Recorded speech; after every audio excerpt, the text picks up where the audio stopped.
Welcome back, everybody, to the 2025 Derby City Classic. This is round 5. This is the second of 3 events. This is the One Pocket. I am your host, Scott Frost. We have another great match for you. On the left of our screen, T-Rex, Tony Chohan. No losses so far into round 5 versus Hennessy from Tennessee, Jonathan Pinegar, who does have one loss in the last round to Lee Van Corteza. Lost 3-0. But that being said, he had a pretty tough draw in round number 1, drew Skylar Woodward, and defeated Skylar Woodward. Touching on Skylar Woodward, it looks like he's got a chance to make the finals of the bank pool. He's waiting in the wings with Fedor Gorst. Tony Chohan is guaranteed the semifinals. So some good pool going on, and the bank pool is the first of the 3 divisions. Following the One Pocket will be the WNT ranking event, which is a matchroom ranking event, a points event, 9-ball for the Moscone Cup.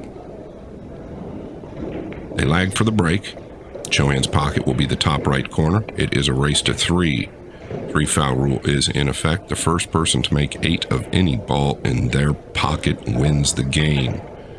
Hennessy will have the upper left pocket.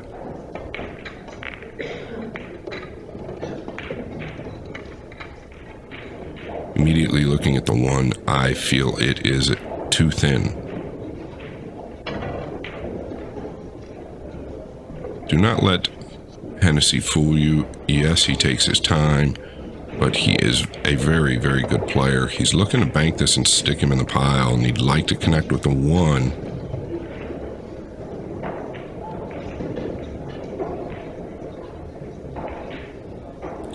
Tony can see the 13 heavy, meaning all the ball.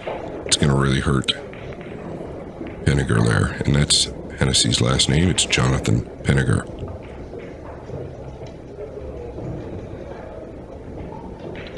Tell you what, I do see a really cool shot here. High cue ball kicking to the back of the 13. He saw it as well. Big cover there on the 14. Now this is tricky. You could easily scratch off the back of the 1. Looking to come off maybe the 15 and just tuck down. But the problem there is you're going to leave the 13. So I think you'd have to come off the 13. That's what he's looking at now.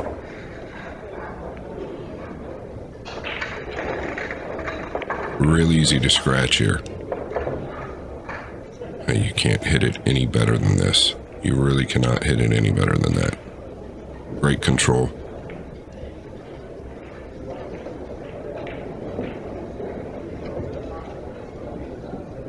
Can he see enough of the 15? This is the only angle I have to work with, but it isn't bad. If you can see enough of the 15, you might be able to lay him down on the back of the 14 here. And a way to play that ball, a lot of people think you need like an outside ball or a left spin to be more accurate. Just a center top cue ball, right? Now you really pick the aim point out on the 15 that you're trying to get to, and then the right long rail. But the spin really causes mishits. See the spin there? Everybody naturally wants to put an outside ball on it, but when you're dealing with newer cloth, or even older cloth, it's tough to judge, and that's going to cost him his position at best.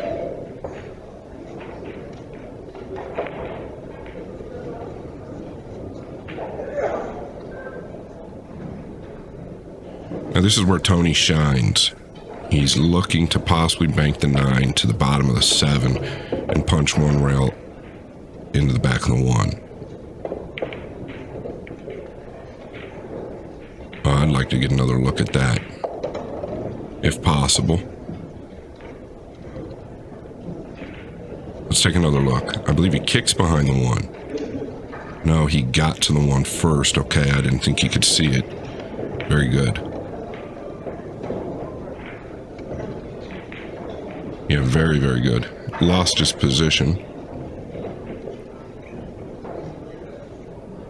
Really something that we all tend to want to do when we're trying to get behind a ball is spin the cue ball.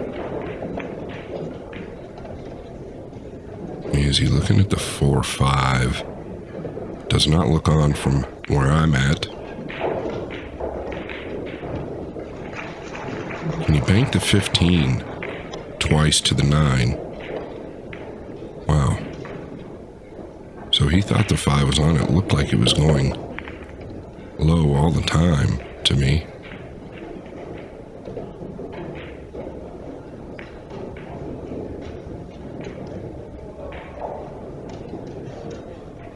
I don't know how much of the 6 is cut off from kicking at the 5.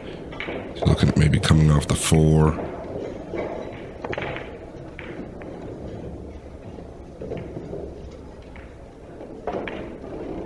Yeah, it works. I almost felt like the 14-9 combination was playable. 4.5-inch pockets on beautiful black diamond tables. They are the blue label. This is a 9-foot. They call it Pro Cut. The 4.5-inch. It's a standard Pro Cut table, and after the cloth gets a little worn in, the table plays phenomenal.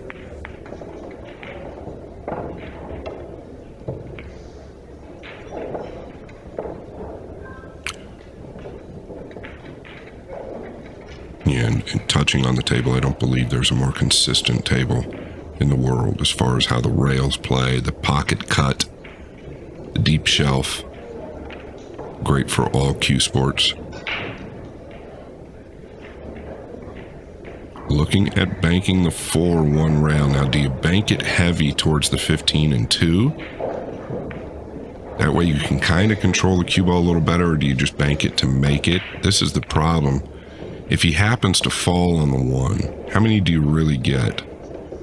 The 15 and 2 are covering everything else up besides the 8. So where's the value? Is the value in making this or going towards the 15 and 2? You could still trickle it in if you catch the edge of the 15 and off the 2.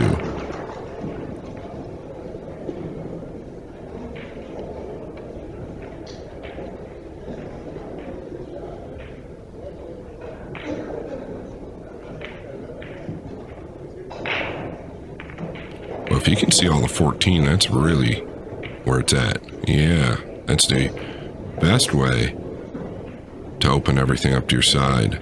Great result as well.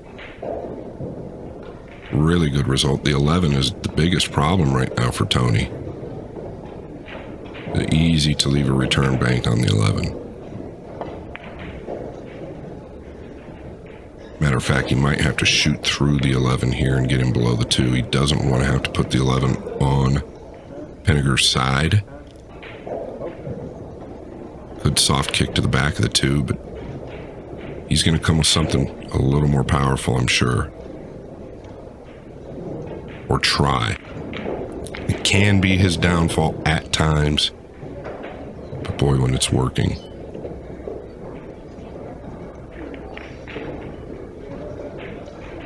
Yeah, I'll tell you what. Did not see that one. And this is what Tony does. His imagination, we've got to give him the credit, is as good as it gets. I don't think anybody kicks the ball better than Tony either, and I include Efren in that conversation. When Tony's kicking a bare ball, like kicking off a rail to his pocket with a ball, he comes with some of the best kicks and most unconventional kicks that I've ever seen. And I've played them all.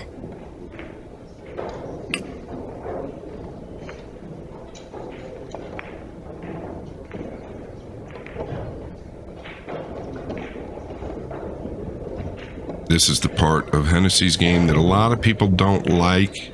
I kind of understand it.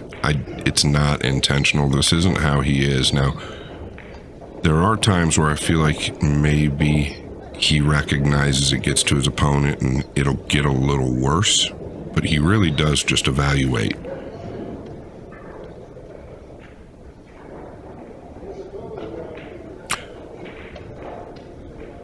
I think it's a reason he plays as good as he does, right? He makes sure that what he's doing, he's absolutely certain is the right play.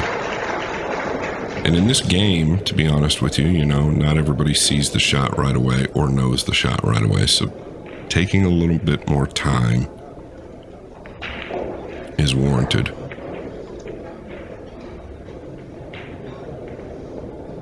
And he takes more time than just about anybody. But I don't think it's by design. I don't think it's intentional to throw his opponent off.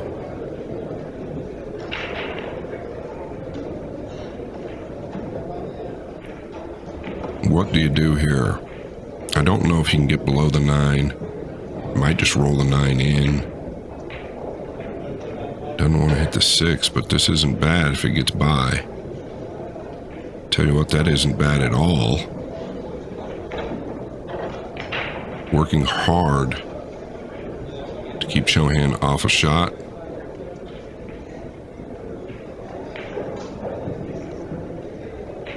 Gonna shoot the 2 into the back of the 15, maybe? Excuse me, the 7, sorry. Looking at the 2, because I don't believe it passes.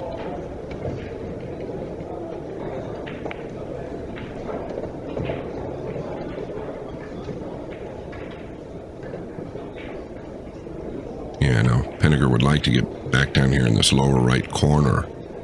Don't really want to move the 7, though, I don't feel like. I think that's a huge ball to help you.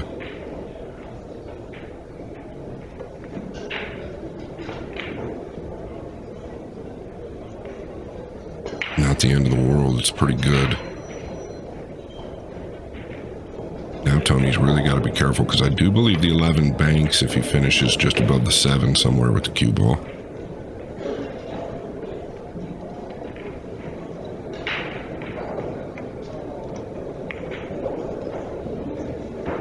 Clean strike. Not easy to hit that ball straight on from where you are. Both players looking pretty good defending their territories early.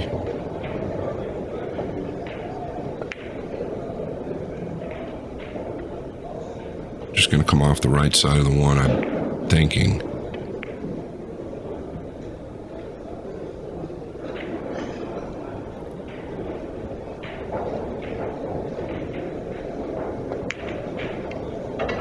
It can be tricky trying to do anything with this 2 ball. Especially slow rolling it just like you're knocking the 2 up.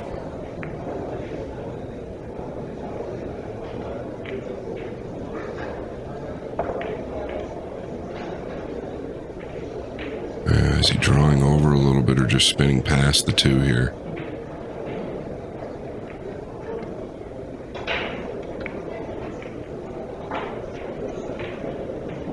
All depends on what the 3 and 12 just did.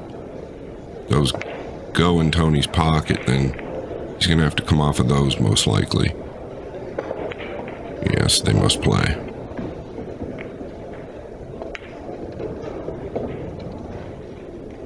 Tell you what, Pinegar doing a great job keeping Chohan off of anything offensive.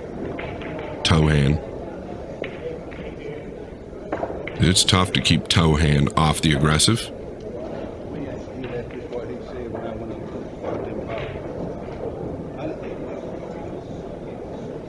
Might have to shoot the 2 away here.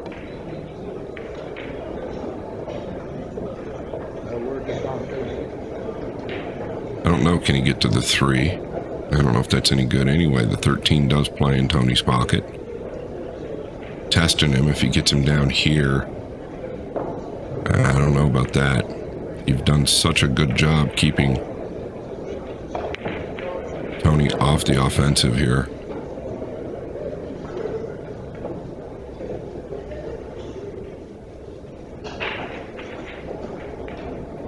And when you're knocking the 2 away, really look at where you want to be, though, even though the shot is straightforward. You don't want to accidentally leave him something aggressive like a long railer or cross on the 7.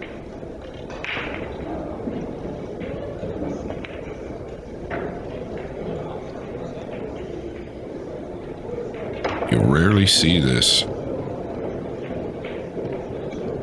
in these events. It's typically a pretty aggressive game, but both guys doing such a good job defensively. Really been a great game so far to commentate or bring to you. This is the part of the game I obviously love and want more people to understand. Now he's got to come off the bottom of the 12, unless he wants to shoot the 13 with pace into the 7 and 3 and draw to the top rail. I don't know about that. Tony, the type of guy that will consider the 13 if it carries some type of position. It's just a little thin, most likely. I think this angle will fool me at times with that. But he could dig into it with a straight low ball. If he could miss the 6, just draw one rail up, but it's probably just a little thin. Is he looking at the 1 straight back? Boy, I feel like you could leave the 9 real easy.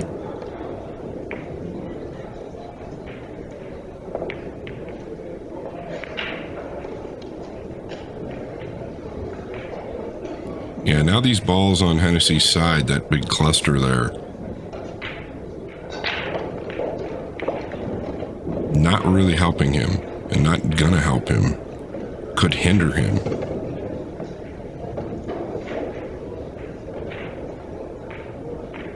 There's 8 balls kind of all just tied up there.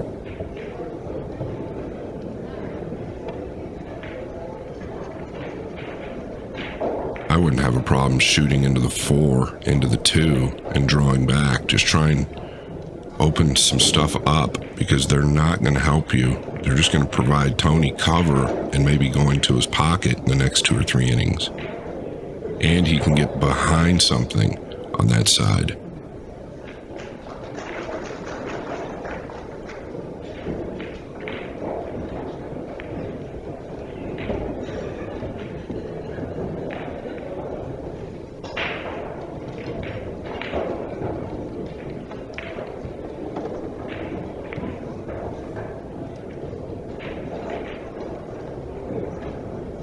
Yeah, I'm really surprised kind of at that. He's going to shoot the 3-7 combination.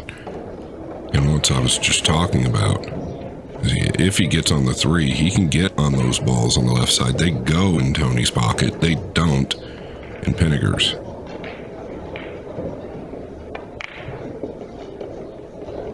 Yeah, and there he goes. Position.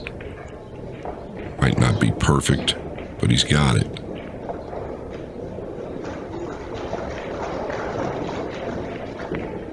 Pretty tough here, though. Does he come one rail across and try and get to the 13, or does he tuck down to the 1? The shot itself, it's not easy.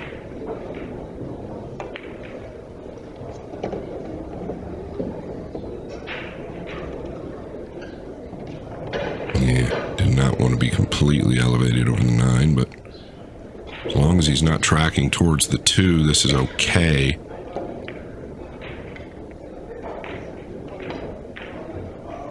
That's perfect. Didn't want that ball to fall. Trap City for Pinegar. Might have to kick one rail to the 13 here.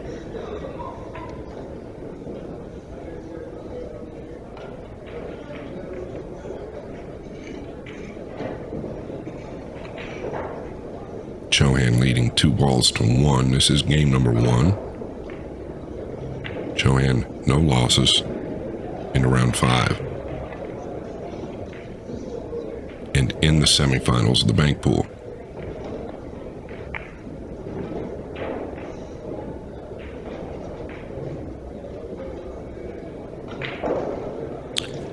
This is kind of where it gets a little, I don't know, monotonous. If there's a gap between the 2 and a cue ball, I think you've just got to spin one rail to the 13 and try and knock it down. It's a huge ball.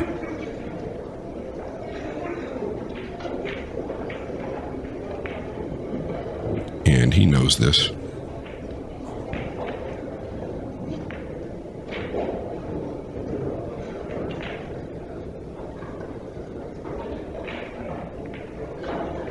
Must not have had that gap. Tried to weld him up behind the 4, and I think he's sold out again.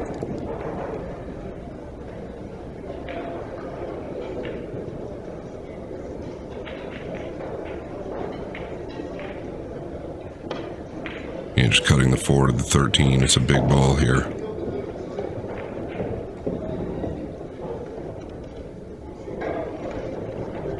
Playing for 5. We see 2. If he's coming backwards, you got to avoid the 3.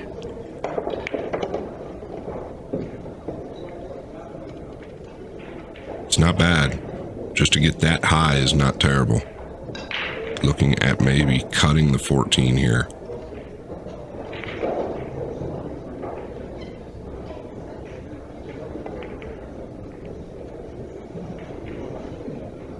Pretty cute. Used a low outside ball there, kicking the 3 over.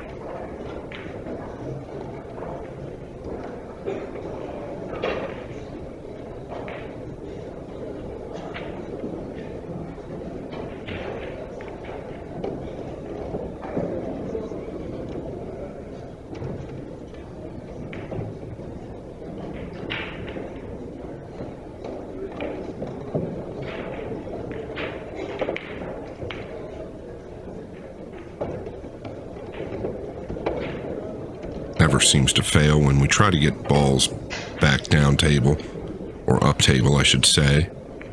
Something always seems to go in when you're not trying to do it.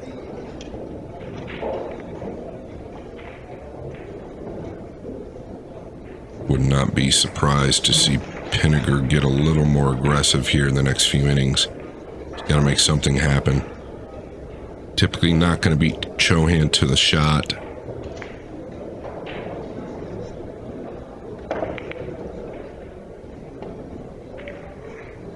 Yes, passive there, in my opinion. You're going to leave either a bank on the 2 if Tony wants it, or Tony can easily just knock the 8 back down table towards the 1 and just leave him flat on that top rail.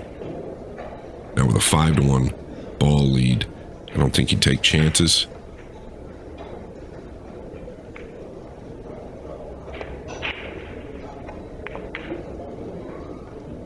Yeah, this is good. Now you've got to kind of protect against leaving something on the 1 if you want to just chip the 2 over.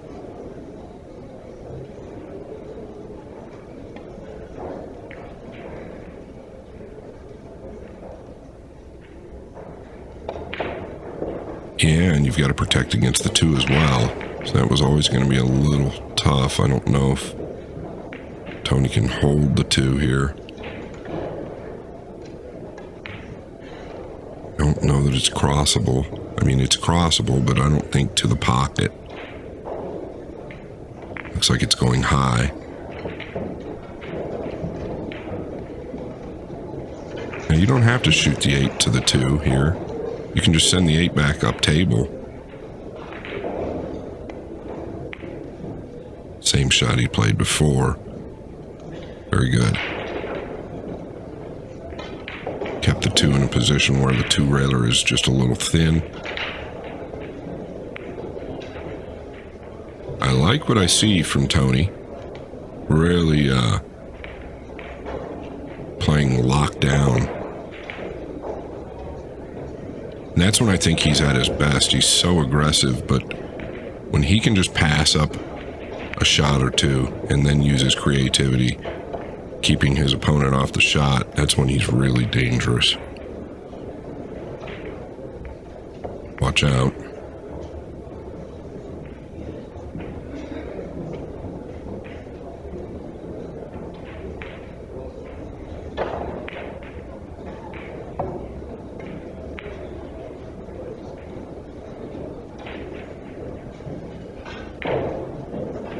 Is he looking to 2-rail the 2 and draw over there? I mean, you're really only going to get 1. And the 2-railer is tough to begin with. Is there a kiss involved? Somewhere center table. I think you're risking a lot here to get 1.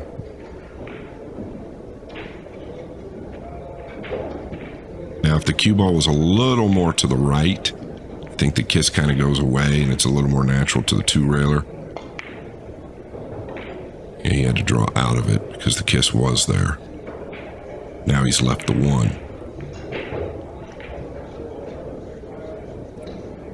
That that's an error for sure. You just can't put Chohan on 6 or 7. 6 is bad enough. He's playing for 3.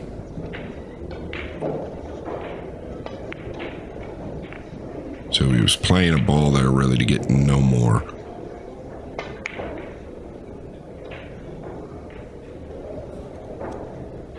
Tony also playing the cue ball back. Caught it a little thick. Excuse me, a little thin actually. Well, now this wall really is finally helping Pinegar. If he could find a way to get something done. Watch out. Watch out. Speed was a little questionable there. Thin hit. Wasn't easy.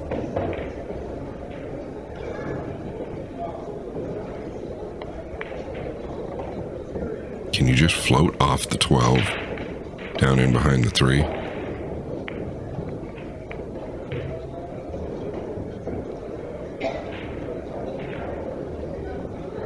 Yeah, Pinegar does not like that because now he knows he has to come off of one of these balls, putting it in a worse position for him in the future.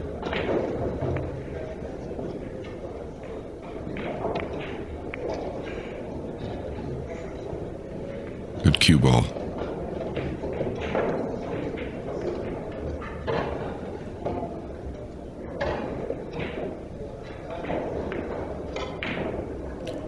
Can you come off the 2 into the 3 softly? Just get the 3 to the rail.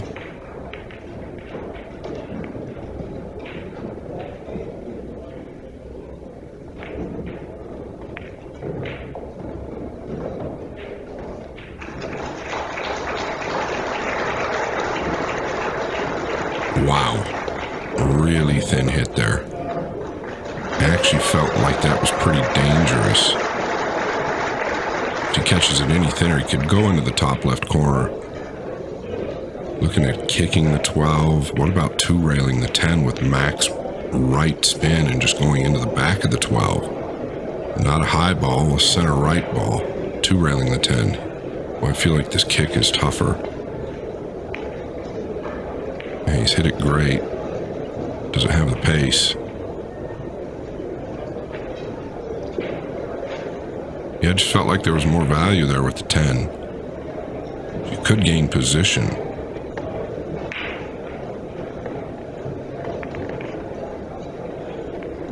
That being said, they see things differently. I'm not at the table, so it possibly was not on. It looked like you could flatten the cue ball out a little bit.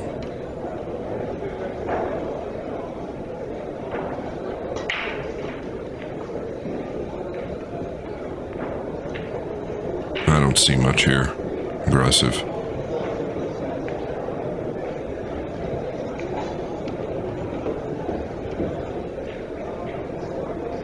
Pretty good. Don't believe there's any reason to take any chances if you're on Tony's end. Several ways you can play this.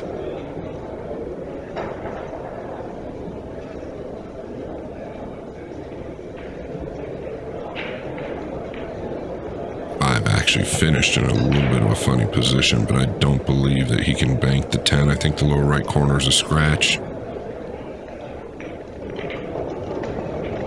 Yeah, I don't know that that's the shot either, because if you hit it a little thin on the left side of the 15, you're going to sell the 8 or the 2 out.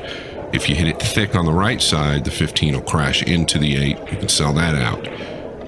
It might not be time. You're only trailing 5 balls to 1 here. Well, he hit it absolutely George. And that is right out of the playbook of T-Rex.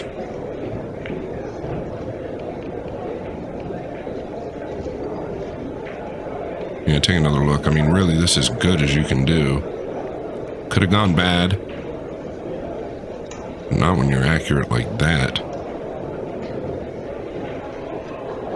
But I'm still kind of touching on what I was touching on. What do you really get out of this? I feel here, you come on the shot like that, you've probably got to cut the 3. And where's the value if not?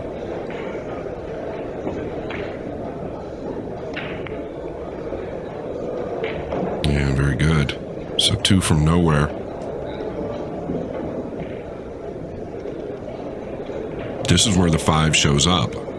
How it finished there. Now you can bank the 10 and tuck under the 2.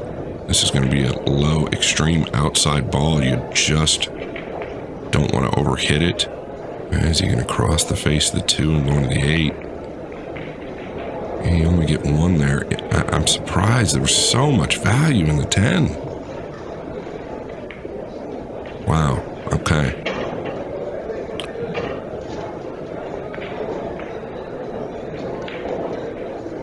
I'm going to draw back under the 1 here. Left him dead straight in.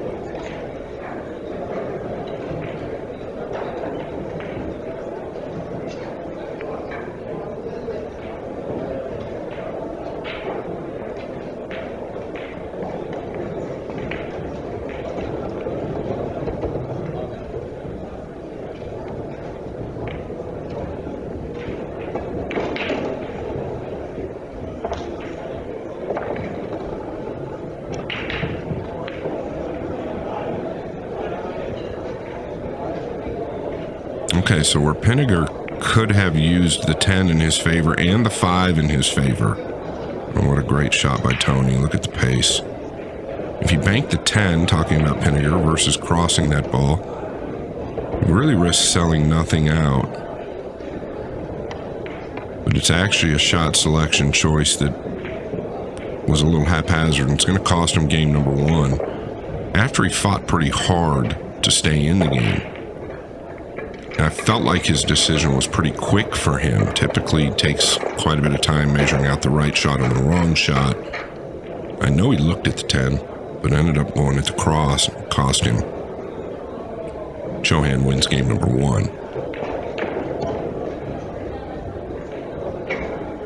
Credit to Tony. He has played really almost perfectly in that first rack. Actually, I don't remember any mistakes. I think he's played near a perfect game.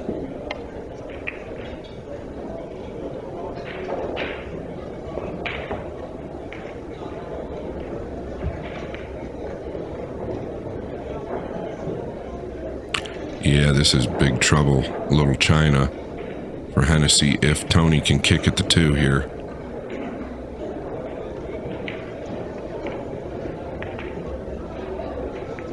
Yeah, 7 to his side. I don't think Hennessy can get to the 7. If he can, that changes a lot.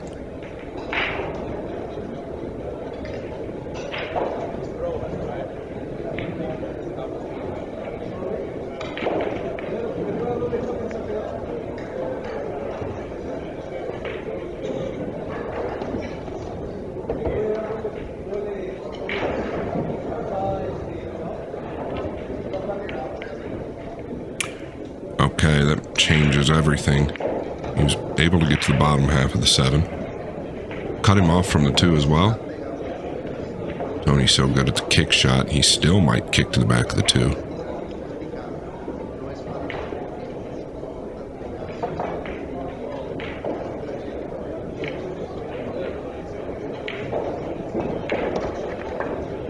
Wants that 8 to settle.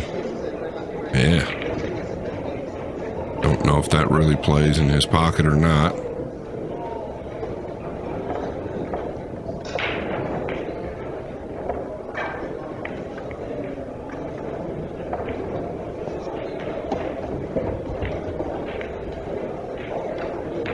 Yeah, good cue ball. And elevate off the 11 or the 12 here.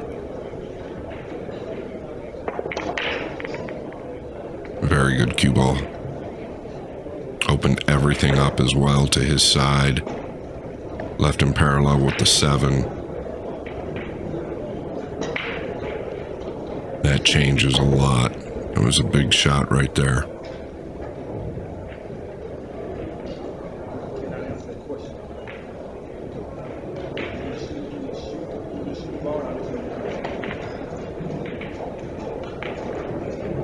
Looking to maybe leave him there.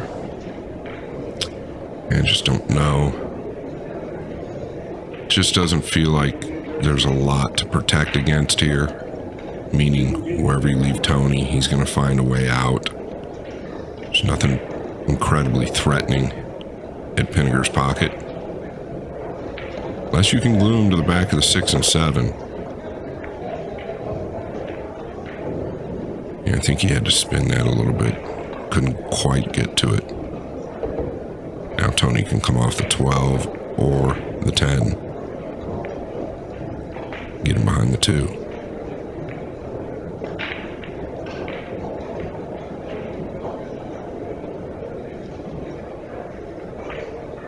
Like to have done a little better. If you can see the bottom half of the 12, it's real bad for Tony.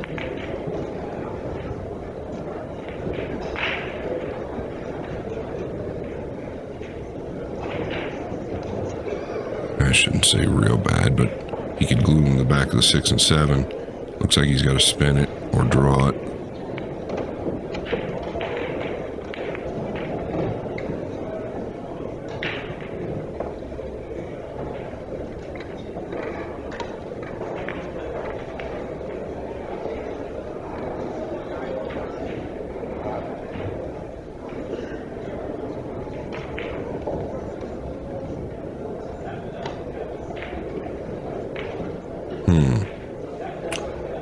Once again, would like to get below the 2 or behind the 2. This works. Both these guys fighting awfully hard. Not many mistakes. That's why these balls are getting up table.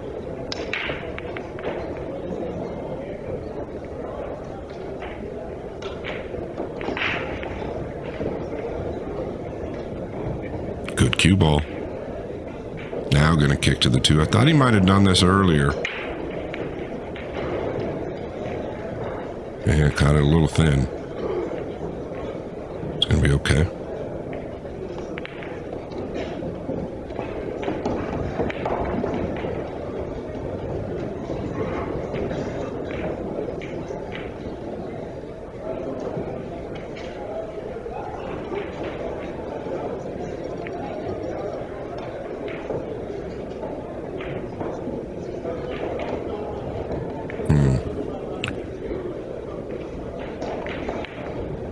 Just gonna flick off the bottom.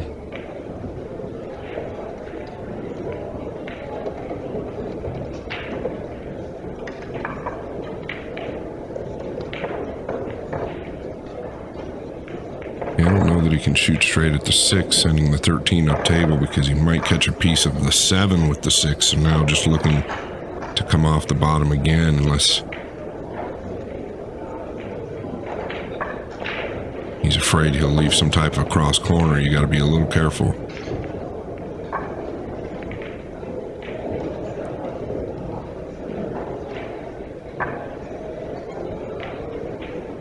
If you can shoot the 6 into the 13 thin and tuck under the 7, they'll both go clear out. Okay, just hit it softly. I don't know. I felt like if you hit that with more pace, they clear out and go to your side.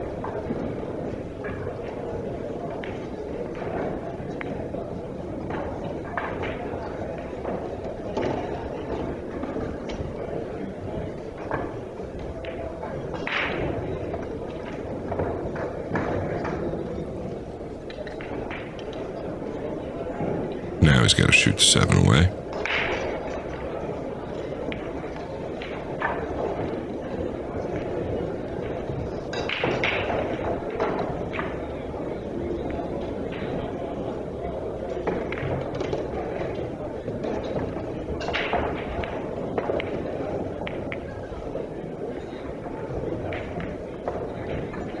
These guys are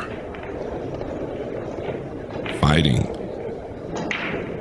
Don't want to leave the other one any air.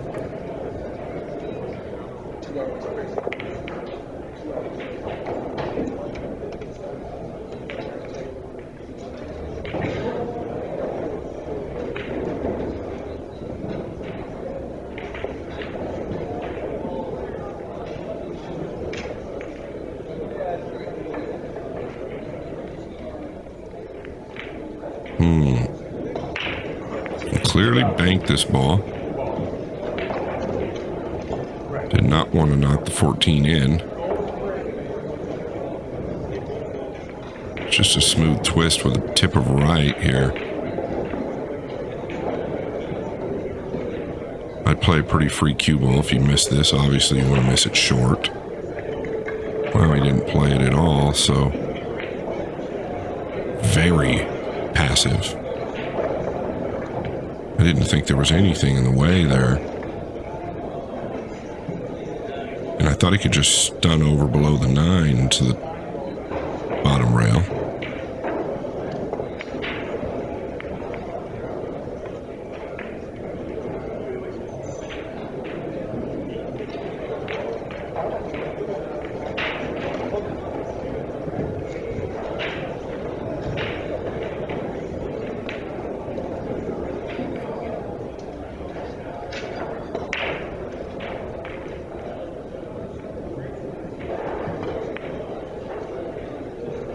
Tough to commentate this part of the game because there's so many variables. He's just going to chip off the 13 and go back up. Cue ball, very important here.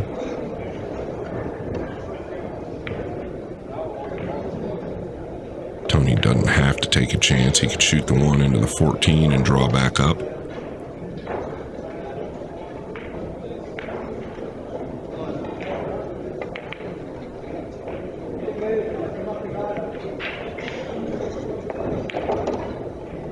Didn't want the 1 and 14 to tie up there.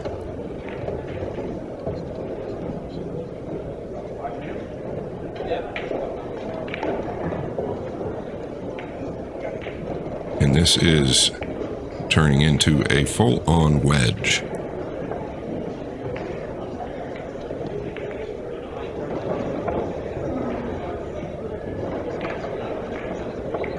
The longer this proceeds, I'd have to say that the balls will start to favor Pinegar a little bit more. I don't think he's favored in the game. I think Tony's as advanced as anyone.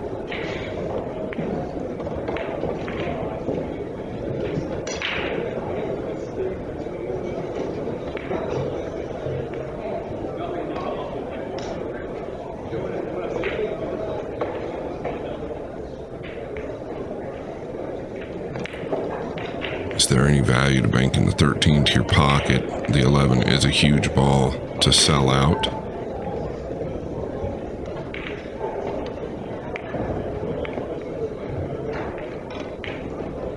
Oh, and that's even worse.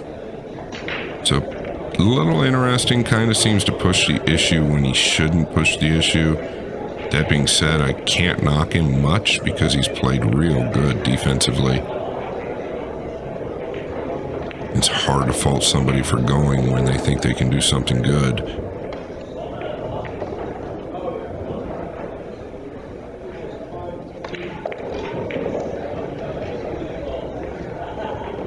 Yeah, speed is the only thing that allowed that ball to drop. Overcut it.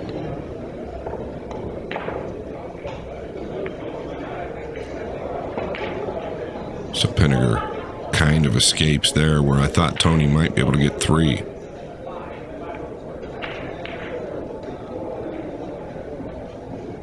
Well, if you bank the last 13, I would definitely consider spin banking this 13 because I think you go heavy towards the 2.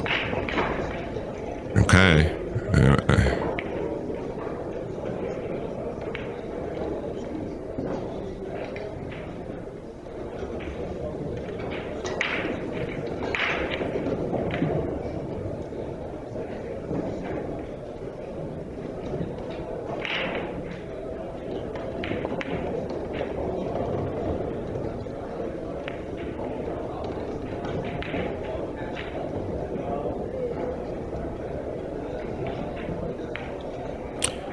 I just wondered if he'd consider the 12 at all. He's going to stay passive.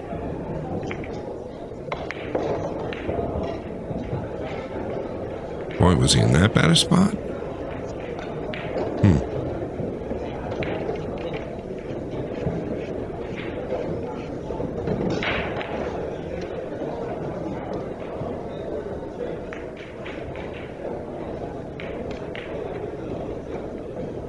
really thin to the top right. Oh, great hit. Just a hair thick. Tells us he could have made that as much as he got on the 13 as far as speed.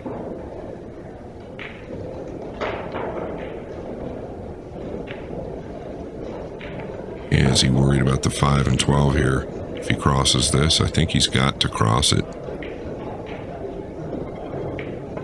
Real thin hit here with an inside ball.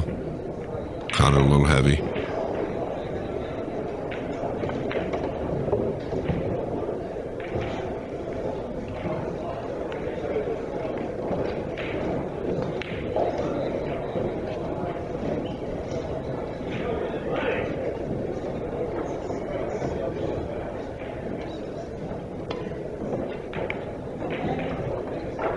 Yeah, I like the shot. Swerving the 13 to your side so that Tony has to think about it. If you want to bank the 14, it kind of takes it away.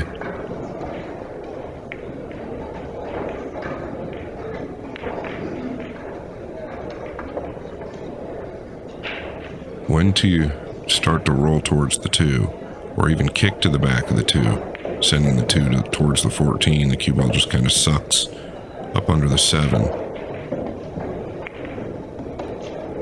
Just don't feel like that's going to do much. Matter of fact, it could do more harm than good. Tony could 2-rail the 12 to his side, just chipping it to the right and over and maybe come up towards the 2. Leaving Hennessy awkward. He could just knock it out, send it up table.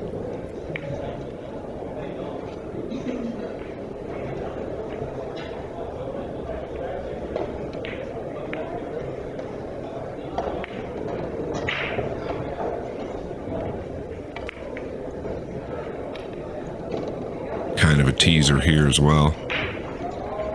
Does Pinegar consider banking the 14, but the 12, Tony's put in such a great position. It's hard to guard against it.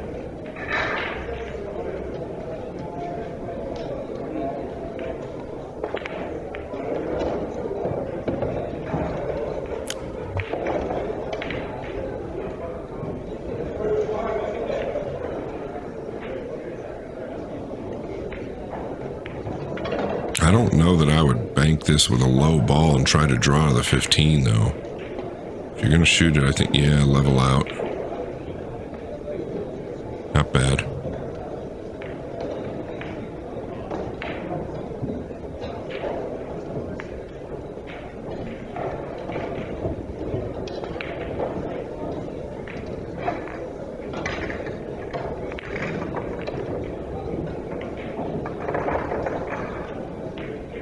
I thought he might just kick behind that ball.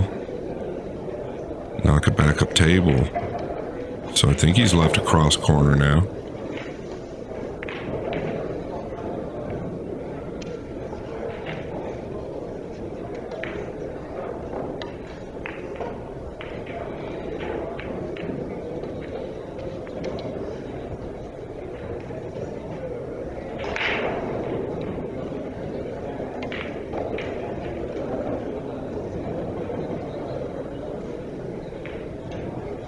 I felt like he might have more control with a steep inside ball, hitting ball first.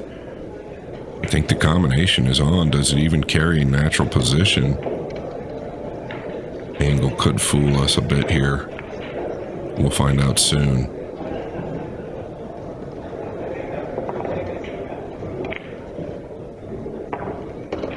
Yeah, it couldn't have laid any better, but the cue ball better settle down. Forgot about something there. T-Rex lost the cue ball into the top right there. Focus was split, into the combination. Then really just didn't think about losing the cue ball into the top right. So massive scratch, possibly.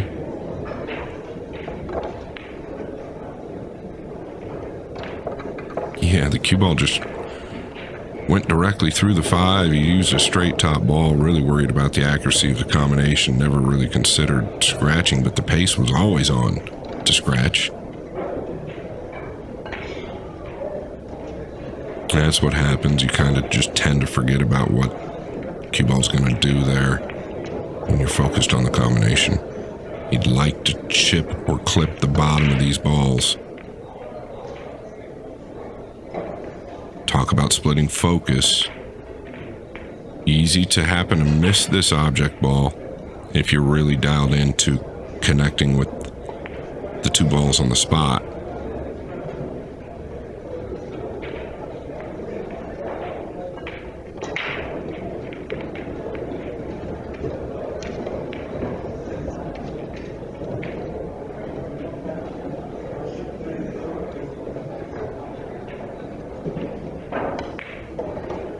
And you just drag this. Boy, it looks like he's queuing up to hit this with power. I don't think he'll shoot it like that. I think he'll drag it with kind of a low outside or a center outside. Softly. Oh, he hit it perfect. He didn't drag it. He hit it with a little more pace so he could be more accurate. I like the way he played it. Really, really, really good. As good as you can do. Now just carry your angle on the 14. Stay well above it.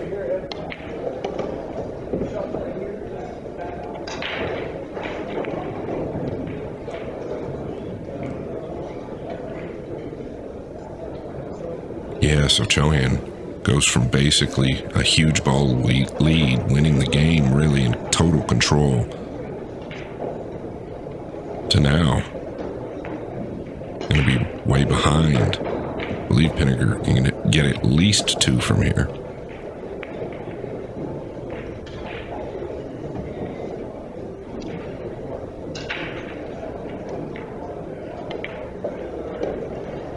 Very good. Very, very good.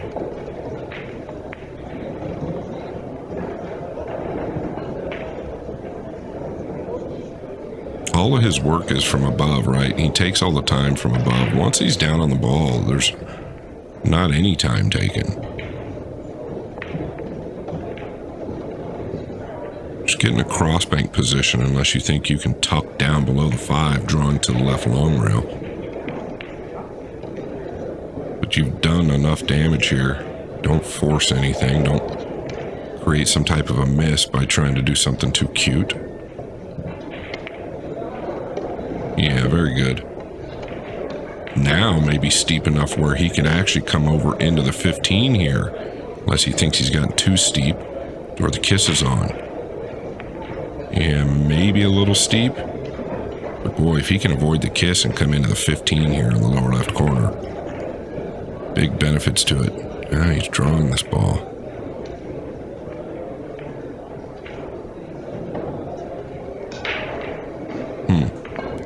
Thought he might still be able to level out with a high outside ball. Still very good stuff from Pinegar. Just got to chip this to your side and come back up towards the 2, I believe. Or the pile.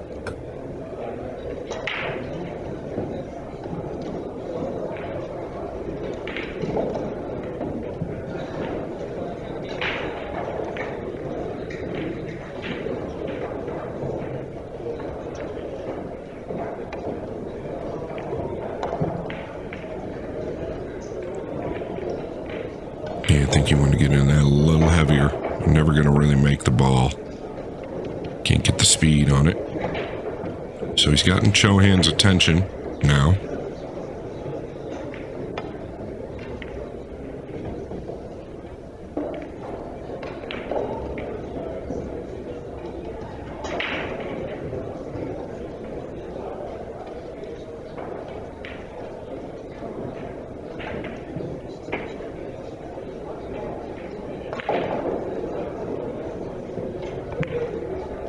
Can you 2-rail this and swing around by the 8? Just going to send it back up table. You are only trailing 4 balls to 0 here, so it's really not a time to panic.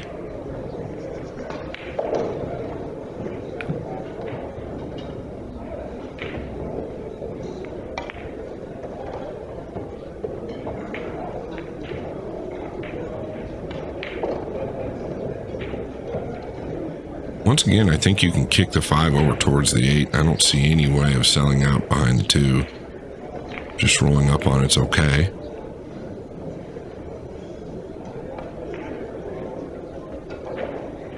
These balls favoring Pinegar.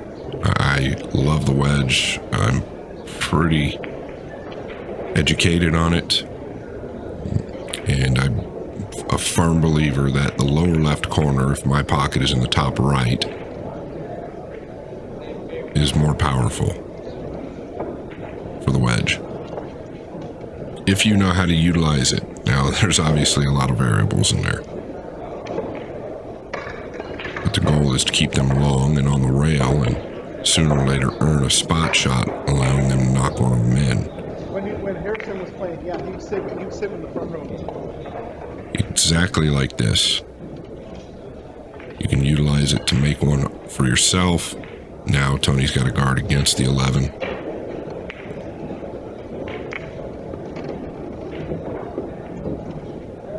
Did good.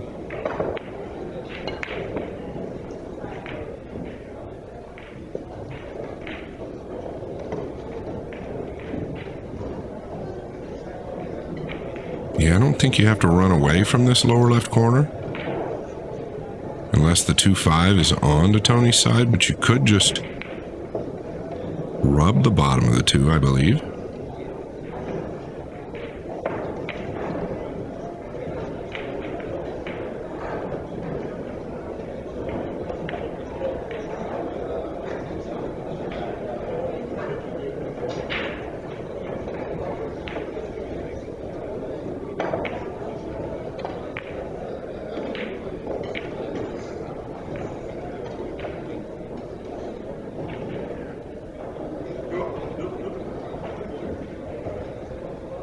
Yeah, and I think he's going to take a look at this. Crossing the 15 with a low outside ball, wrapping around 1, 2, 3. Can 2-rail the 9. Oh, I felt like there might be more value in the 15 unless it's just not laying right.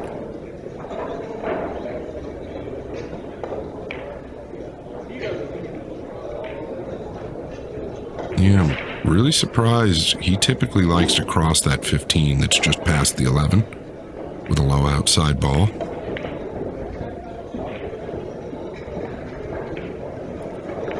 A lot more passive, this Tony Chohan, and oftentimes we hear you never know what you're going to get. You kind of don't with Tony sometimes. It all depends on how he's feeling. It makes perfect sense, clearly, but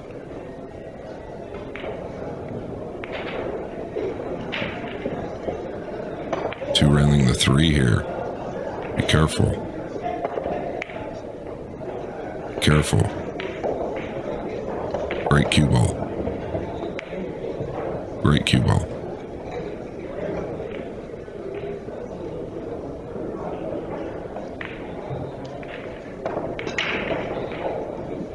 Can you just soft roll to the 10 here? Or does that trap you in the future? You'd have to keep him close to the 1 and the 10 so that Tony can't, like, knock the 1 to his side. Can come off the top of the 9. Careful here. Yeah, I don't know. I don't feel like that's going to do a lot of good.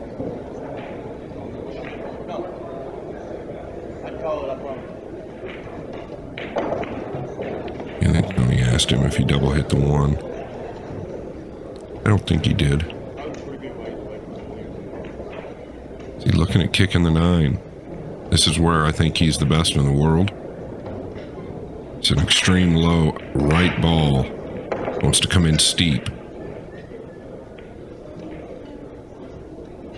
And believe it or not, I'm not saying he was playing it off the 4, but great things can happen from there, and he knows it. If he catches the 4 a bit thinner, the 9 might go in.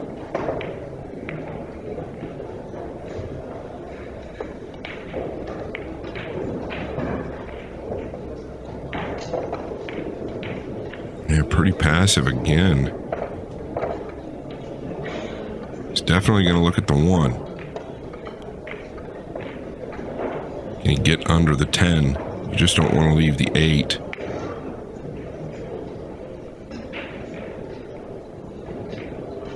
Yeah, that's a miss hit.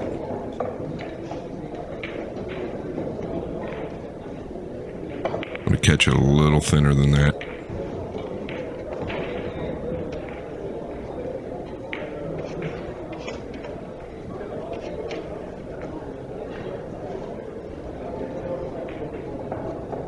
Can you bank the 9 into the 1?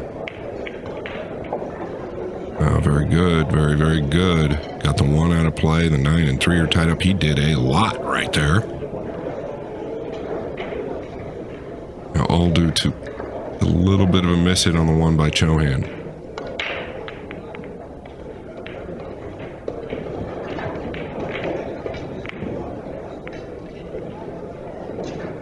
Watch out.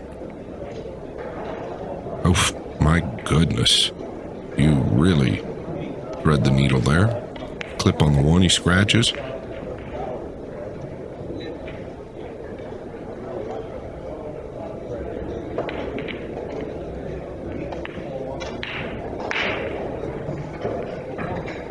Pinegar knows that he is not in any type of safe zone here with Tony, as Tony is now in go mode.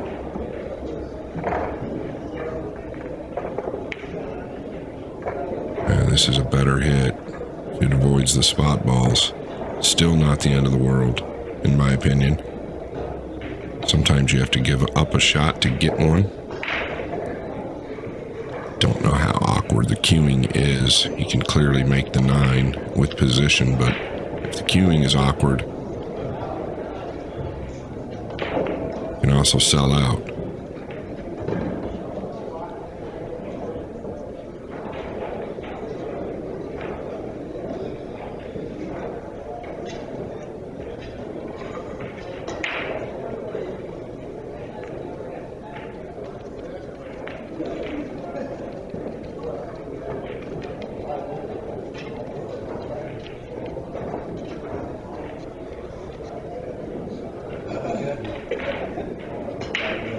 Can you roll the 11? Is that safer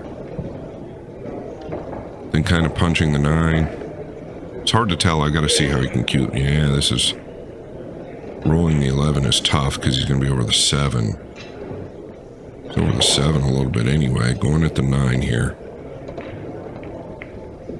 Really, really tough. Got away with it. Big time. Got away with it. Now, Tony might kick 1 rail to the 9. He is that guy.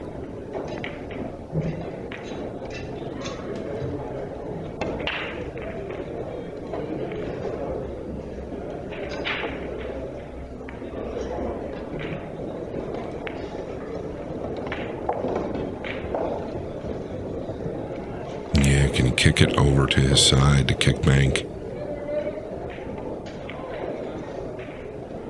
Too thin.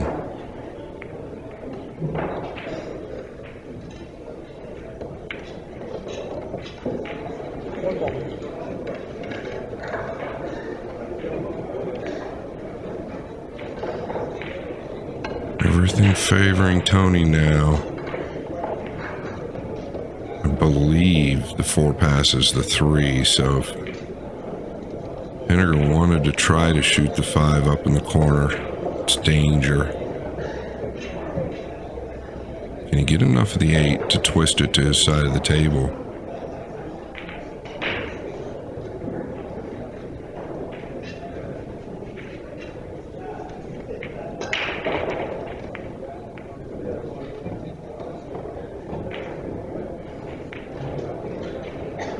Really all or nothing if he shoots at it, unless he feels like maybe just sending it towards his side and leaving Tony on the 7. Hard to tell what he's got here. Could leave him on the 2 as well. Yeah, he just did not want to let him have any air towards the 5. 2 was a big ball to lock him up behind. It's actually a game winner. If He could have stitched him up to the back of the 2 there.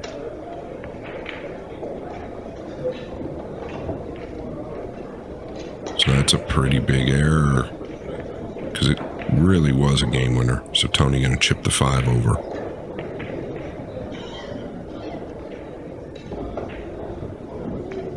Oh, that is not very friendly. Not very friendly. What an interesting game so far, really. Tony, the type of guy that could kick one rail behind the 12 towards his pocket. Can Hennessy do it? You could just kick and stick into the 12. You could just shoot the 12, maybe into the 7 and get behind the 8. Yeah, like so. What a weird and cool game so far now. The way these balls have developed. If you're a one-pocket aficionado, you gotta like it. What's he do? Test Pinegar and leave him long and straight on the 10? With the 1? I don't know what else you can do. Unless you want to try and nudge up behind the 2 here. But I don't feel like this is going to get you out of trouble. Pinegar can go to the 8 if you do that.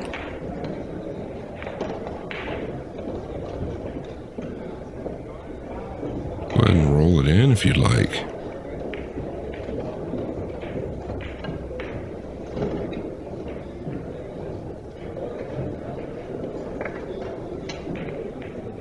Now can Pinegar cut the 1, go back behind the 8,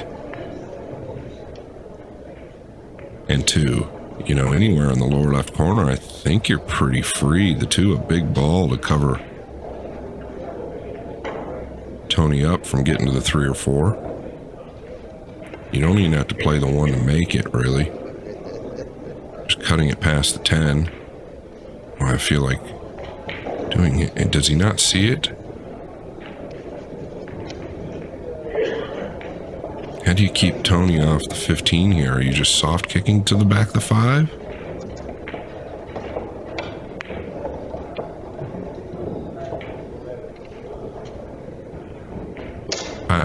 I felt like this was always risky anytime you're rolling to a ball that's that heavy in the pocket.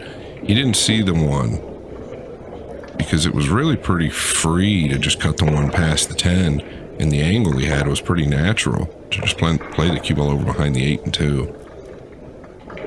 Yeah, some pretty big error there, and whether the table did drift on him or not, you've taken a big chance soft kicking that ball.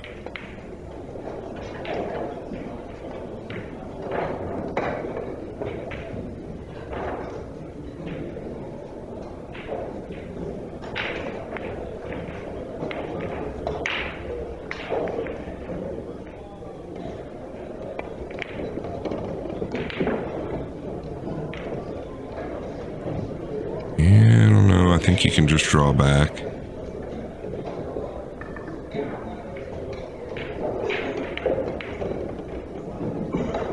I want to be on the rail.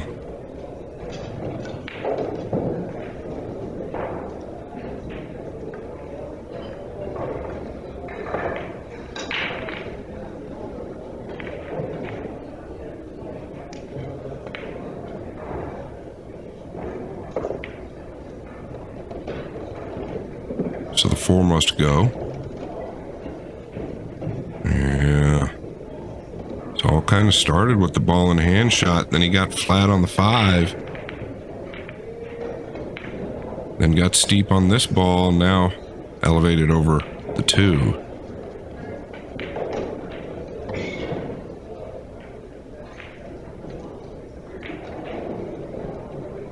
I'd like to be able to shoot the 3 here.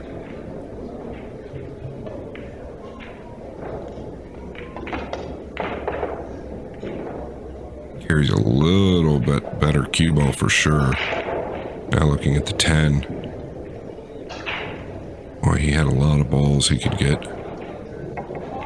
Pinegar got to be thrilled if he gets to the table. after this shot. Wow. Wow, okay. Well, he is human. Did he try to kick that ball between the 12 and 9? How'd he pass the 9 up here? Hard to do.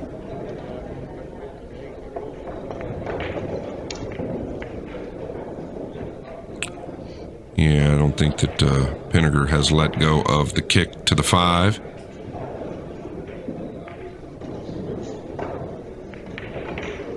If that's the case, he might pass up the 9.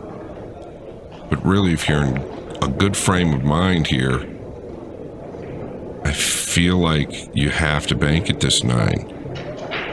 You've got to take it from your opponent. They're not going to hand it to you. Wow. All right.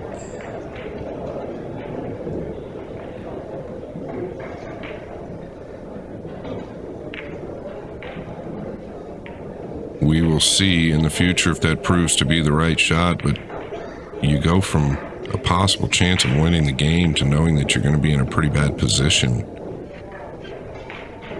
I typically don't like those percentages.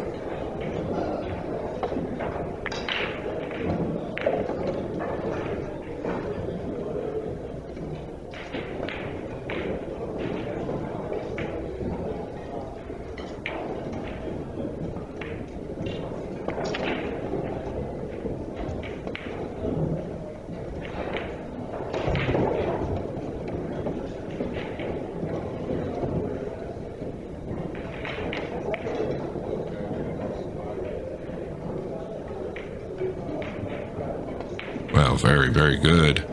So now he did do something from down low, aggressive, kind of when he overlooked the 1 cut. This is more of what he kind of needs to do to apply pressure on Tony.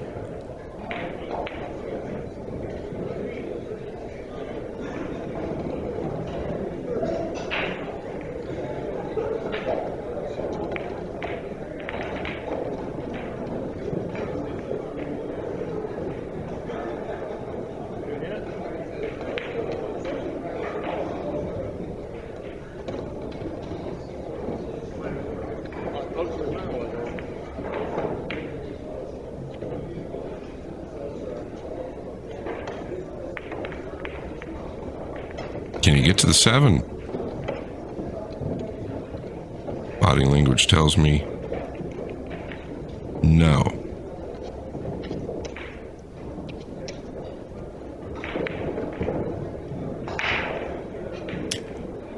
So he's swerving.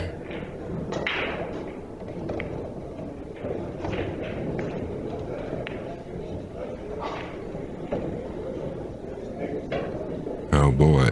Signaling for the official.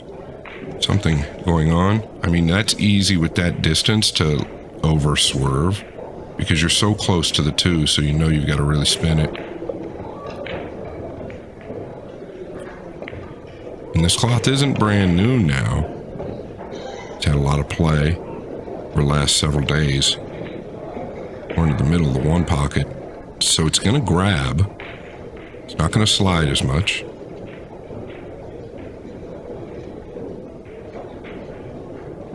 Going back to the 9-ball bank that Pinegar passed up. I think that was, possibly a pretty big overlook as well due to kicking at the 5, whether the cue ball drifted on him or not. It seems to have affected him quite a bit. There are 2 right around the 10 going with a follow ball, on the 7 going with a follow ball. Can you 2-rail the 7 below the 2 towards your side, just follow up behind the 2? You feel like you can get the 7 close, even being just left of the 2 with the cue ball, I think is pretty safe. Not gonna entertain any of it.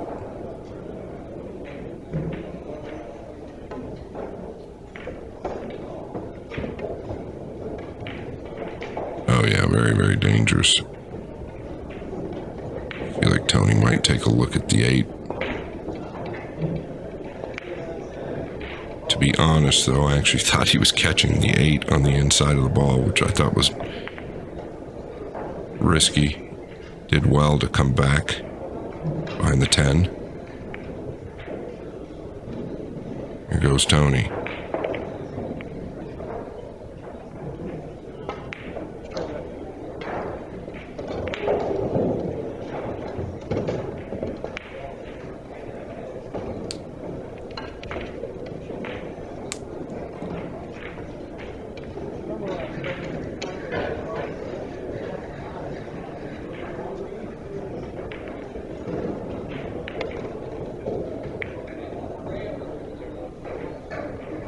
Yeah, very, very good.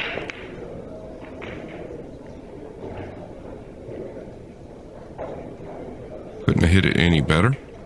Really just a center, maybe a little top with an inside. Gonna swerve to the 8 and 1 here. Watch out. Watch out. So he had him full corner hooked. Otherwise, I feel like Tony could have just kicked to the right long rail softly towards the 1. Instead, had to swerve all the way out just to get to the right long rail.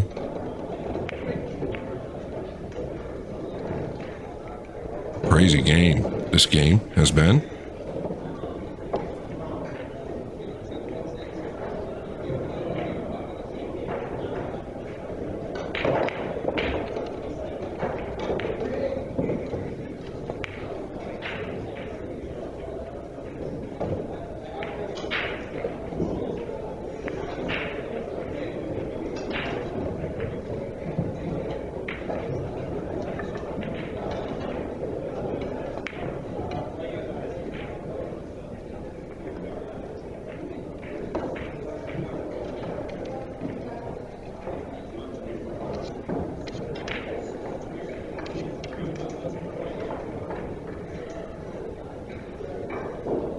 Does the 12 pass the 11? Can he just draw over?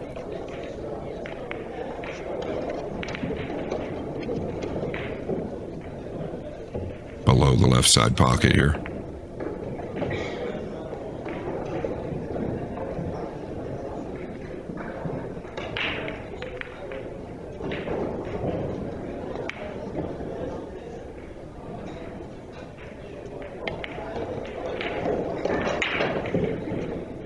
Tells me it passes. Playing for 4.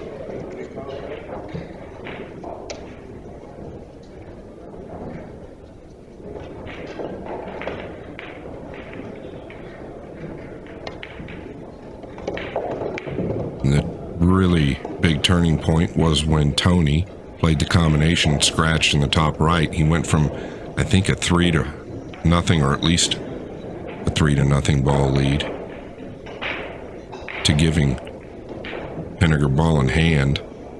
I think he earned 4 on that turn at the table, so a huge swing there. And then many swings within this game from both players.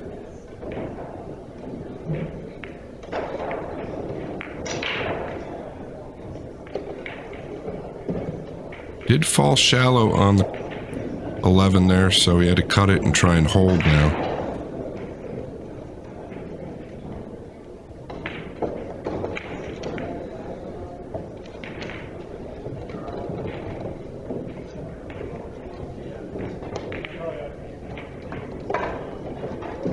Nice.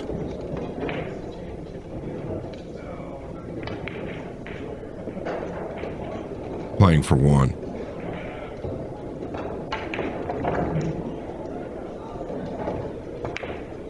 Really been a battle. I feel like they've played 12 games.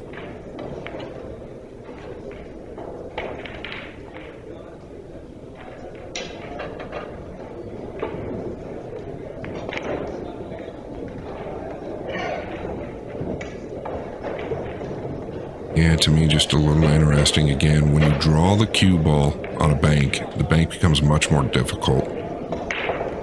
Felt like he could just shoot that with a medium pace or pocket speed pace and just lay him on the left long rail, and be real accurate with the bank.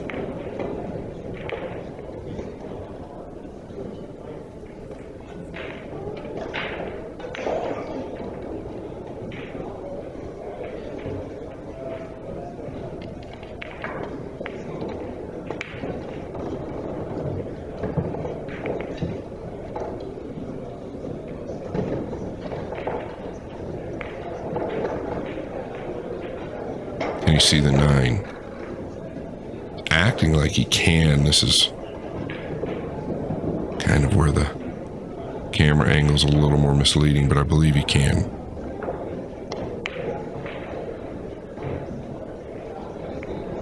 He was always kind of aware that if he misses it, he wants to miss it on the long side. Tony going to try and twist back the 2 or the 7? Which one?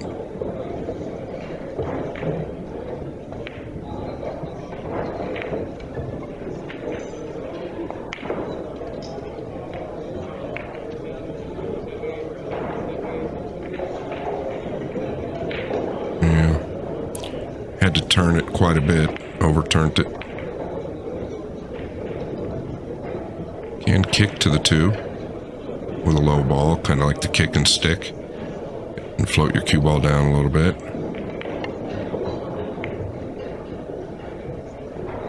Just as good. Same thing I was talking about. I was just talking about dragging it a little bit.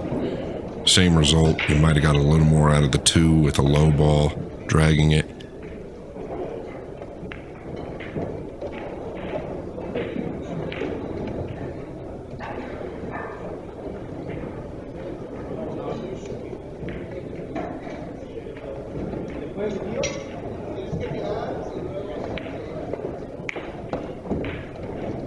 Wow, hard to overstiff that ball.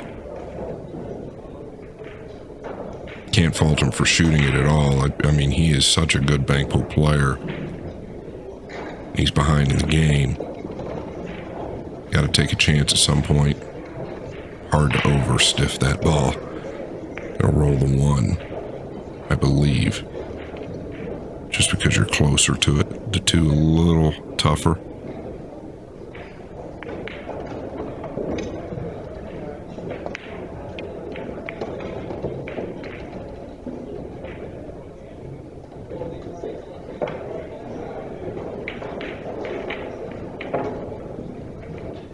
Actually hit it really nicely. Nice pace. It is on layaway. Tony needs to make the 3 and get on the 2 here.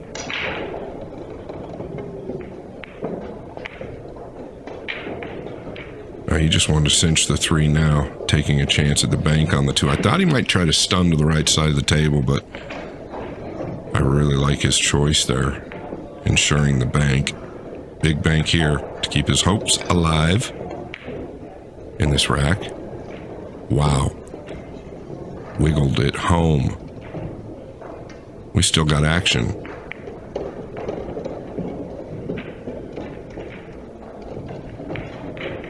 Deflating Pinegar somewhat. Good news for him is he needs 1 and Tony needs them all.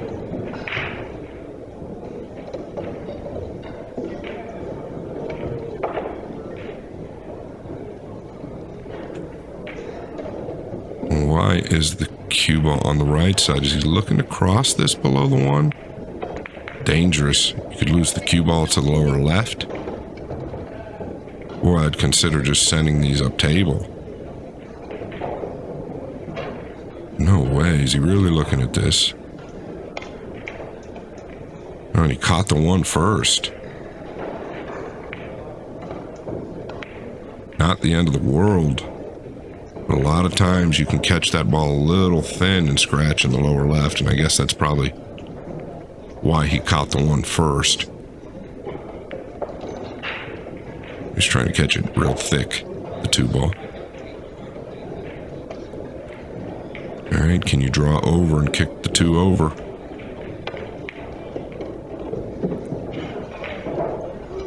What a hit. You can 2-rail the 2. He is very accurate with it. This is a high outside ball. Just want to be a little careful of selling the 9 or 8 out. Get this close.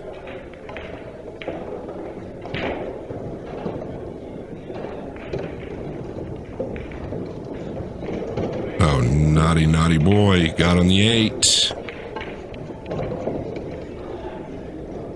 Now, do you try to get cute and pinch for the 9, or do you just cinch the 8?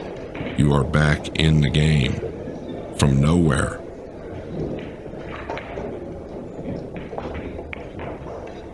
He's overcut it. Pretty heavy.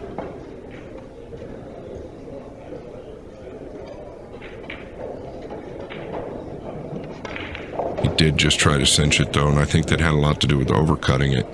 So if he hits it a little fatter, he might leave the 9. Shooting that same shot again. I just don't feel like you can get the movement on the 8 that you need. And what I mean by that is if you elevate on that shot and kind of drag the cue ball, stunning it, now you're going to get the 8 way up, and the cue ball finishes really in the same position, sometimes even better, more to the right. Kind of aiming down on the cue ball.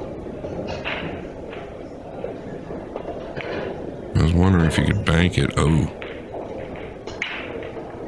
Overcut.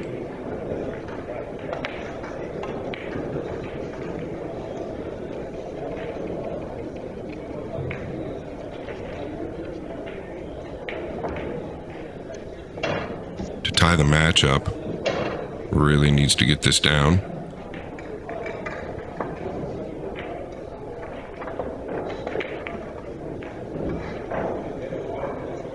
That's going to be good. 1 game apiece after what seems like a full-on war. These two going to take a break. All right, everybody, we are back from a short break. Tied up at 1 game apiece. Chohan's break. Tony has no losses. Hennessy has 1. Hennessy defeated Skylar Woodward in round number 1. Last round lost 3-0 to Lee Van Corteza. We have a slight change here. They have switched tables. Pinegar must have noticed something he didn't like. They went from the table on the left, and that is the table mechanic there, to this table.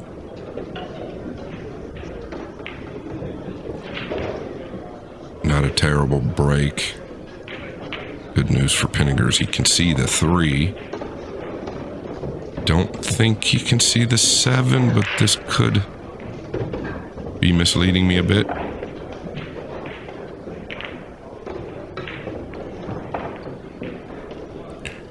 If you can see the bottom half of the 7, I think that's where you go. Try and creep up maybe behind the 8. We'll just knock the 7 over a little bit. No, he cannot. So is he going to punch forward on the 3? Got a little fortunate that the 3 didn't crash directly into the cue ball. But he got it done. Sometimes you got to gamble in those situations.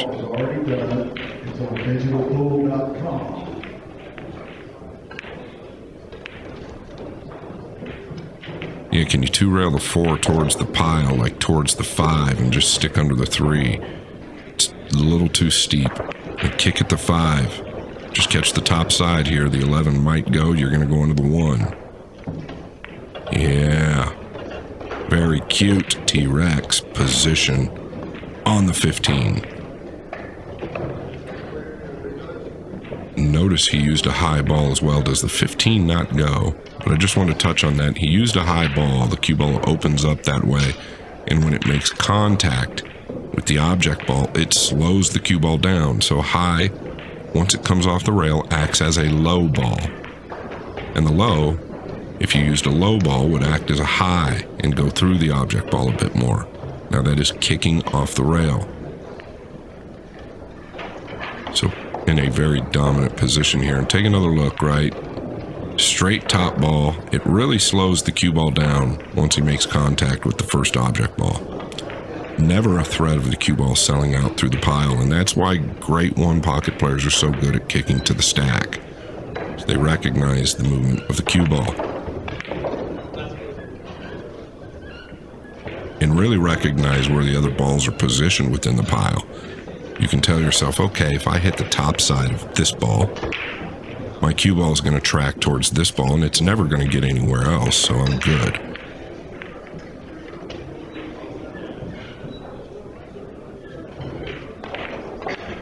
He's in a bad spot. What about just taking a foul 1 rail below the 12, above the 4, below the 12, forcing a 2-railer here?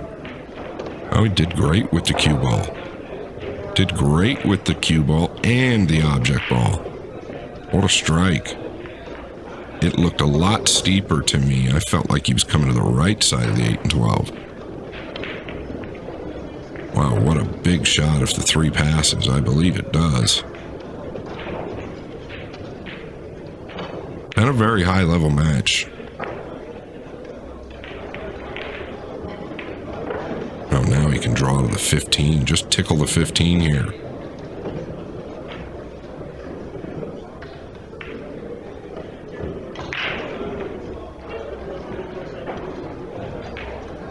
Do have to be a little careful. You don't want to catch the edge of the 15 and somehow creep behind the 6 to where you're awkward, but hard to foresee that happening. I think you've just got to focus on going to the 15.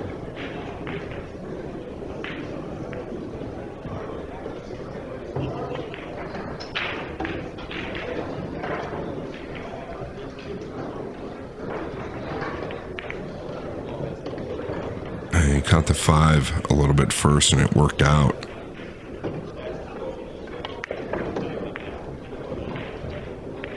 Credit to Pinegar. Great opening 2-railer with speed because he had to get the cue ball past the 12. Now, does he have to go towards the 2 here, which might force him to draw? No, he can level out.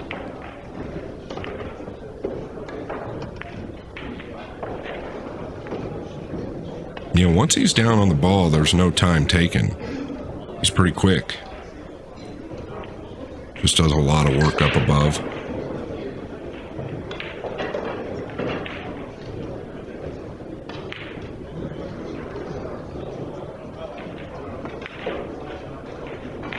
Is probably pretty underrated in my opinion in his rotation game as well. Plays a very hard rotation game, Pinegar.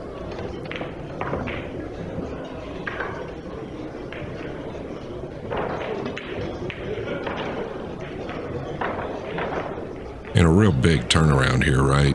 That last game was massive. And really, if we revisit it, it's the scratch on the combination for Chohan to have like a 4-0 or 3-0 ball lead and in prime position to get many more. Made the combination and scratched in the top right corner. And since then, it's all Pinegar.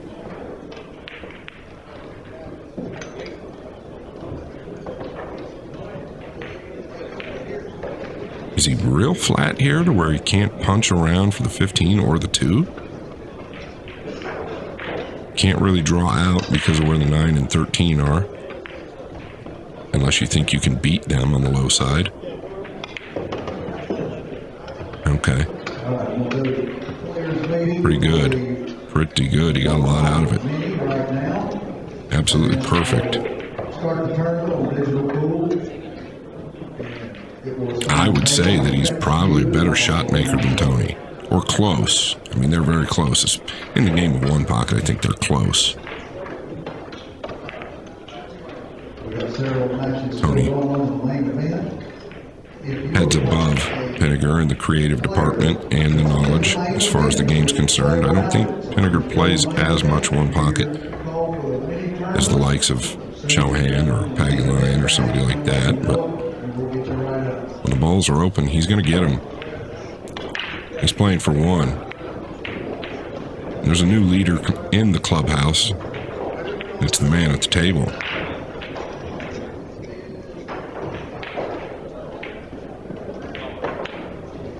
He's got 8.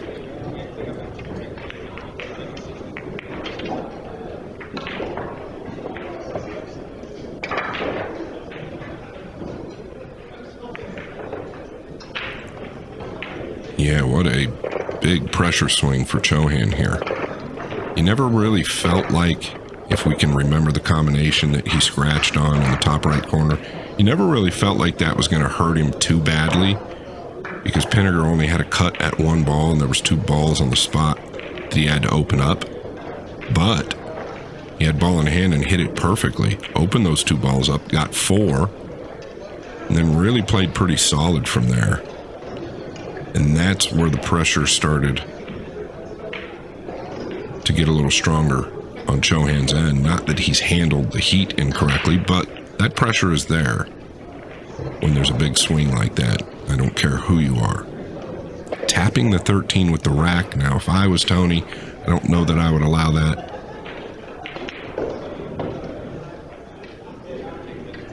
But Tony is very passive, very quiet, really cool dude.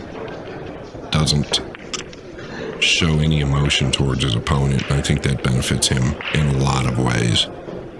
But look here, I mean, if you're breaking from the right side and you're tapping the 13, I'm just calling like I see it. I don't believe that's legal. Now, you can re-rack them and get the 13 froze.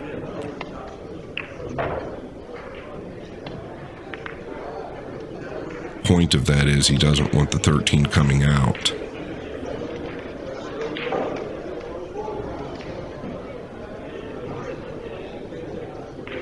Tony kind of like, how am I in this position all of a sudden? I believe this is a pretty good break as well, unless he can go forward on the 5.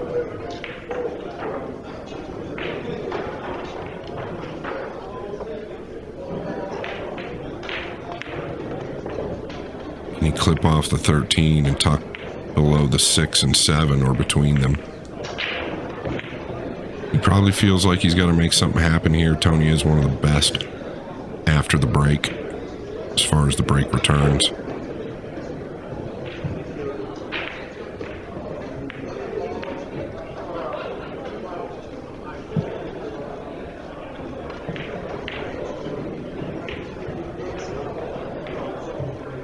Doesn't really want to just clip off the 13, though. He feels like he's got to be able to do a little bit more.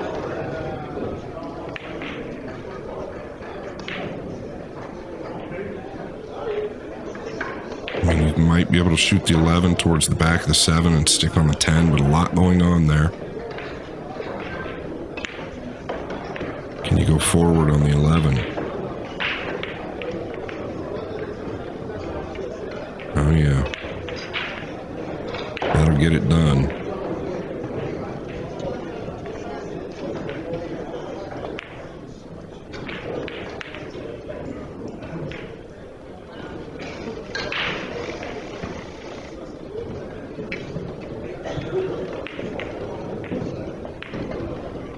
Really just kind of sweeped everything out of Pinegar's side. Is the 6 too steep to cross and go into the back of the 13?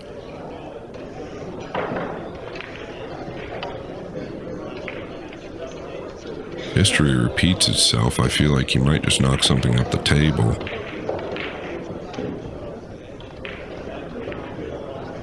He looks like he might be trying to turn the 6 to his pocket with an inside ball and go into the 13.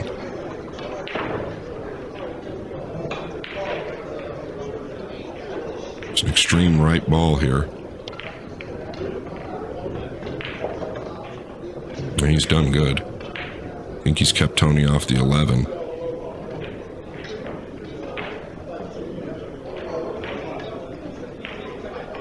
Gonna have to wonder, I'll kick the 6 in. It's not bad either. Yeah, this is not bad. Pinegar gonna be in a bit of a jam now.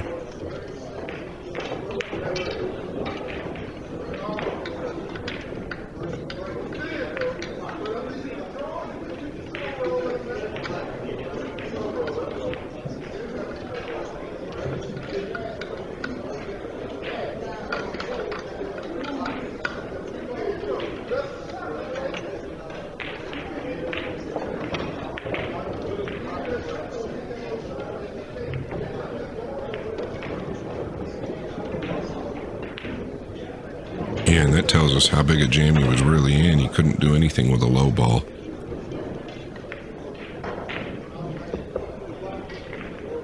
Tony might feel like he's got to press the issue a little bit, trailing 2 games to 1 and now 1-0, but 1-0 is negligible, really. You just start to get the feeling as a player that you might need to make something happen when you really don't yet. Yeah. I don't know about that. I mean, it's real early in the game after you fought so hard the last 3 games to just leave him up table trying to make the 13.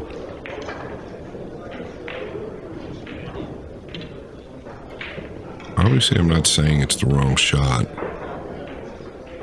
but is it the right shot is really where I'm at with that. Can he come off the stripe that's near the 7 and get in behind the 9? Or is he going to track into the 11 that way? Hard to tell what all he has here.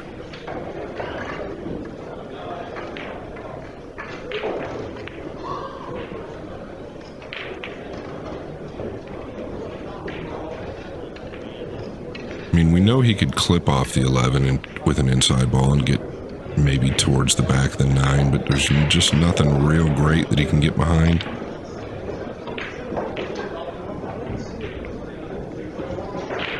Well, he's hit it way too thick. Wow, a big opening. Kind of a quick decision down on the ball there. This is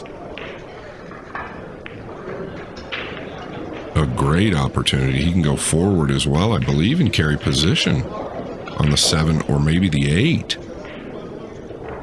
It's just below the 10.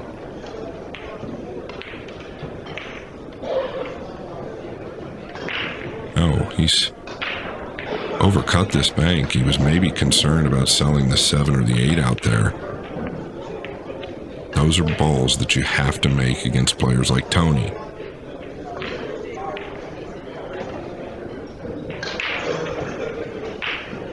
We might look back at that moment right there because the 8 did play. If he gets that bank down, I think he wins the game and the match. If Tony can fight his way out of this, this could be a big turning point. Pinegar knows he let one go there.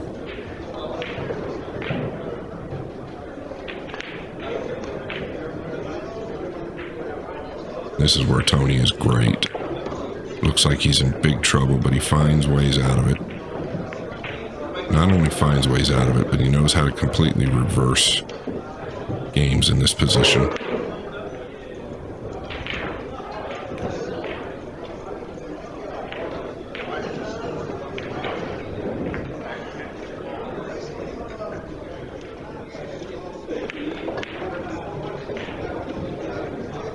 Wow, okay, so he just went all out at the 3. Kind of maybe what I was touching on. Does he feel like his back's against the wall where he has to do something? Can Pinegar not get at the 12 here?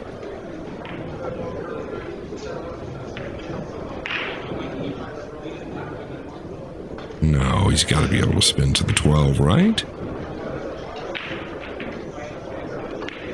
Don't exactly know what he's looking at here. Didn't think the cue ball got over enough to where it left him funny.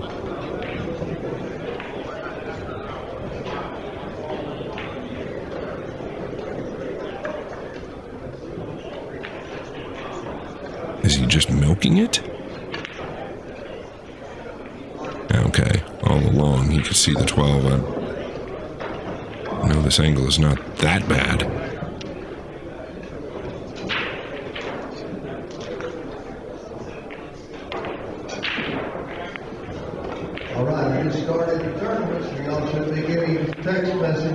And that's not where he wanted to be. He acted like that was much tougher than it really was, and I don't feel like it was. I felt like you could swerve even more because you wanted to catch the ball going in to get what you want out of the cue ball. Otherwise, just swerve softly to have the bank on the 3. He just kind of went in between.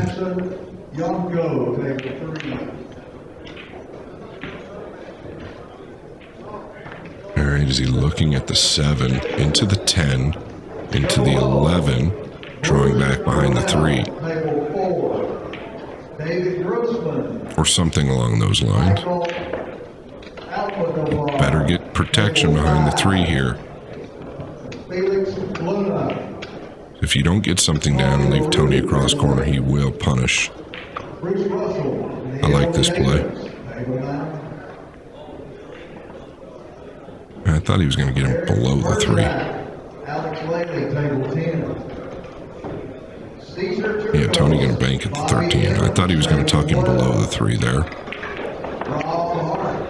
Yeah, pretty good hit. He wanted to shoot that earlier. And you can see why. Scary to float cut the 7 to the top right. Now the 3 is helping you there, but it is a thin hit. Just the way it lies. You'd think that it's free, but you gotta be so accurate and so thin on it, otherwise you leak out the 14. Sean Odell, Ryan Bell, table 23. And we got just in between where it missed the 3. Chris Worsham, Peter Lau, table 25. Does the 4 bank. Wow, if it does, he can stop right there. Table 26. Did he fall perfect for Pinegar to bank the 4 and stop right there? And that's it. If you're in the one pocket mini and you didn't hear your name, let me know. Thank you.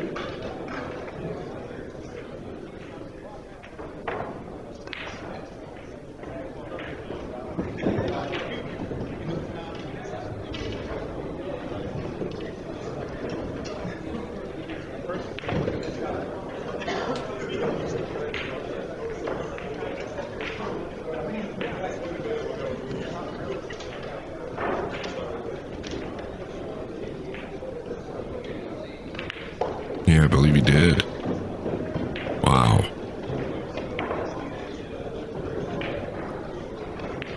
Low again. Low again. It's 2 in a row. And really 2 pretty easy banks on a fortuitous table. Rail first. Yeah. This changes everything. Just those little errors there when you have to execute. The great players find ways to win when you don't get it done.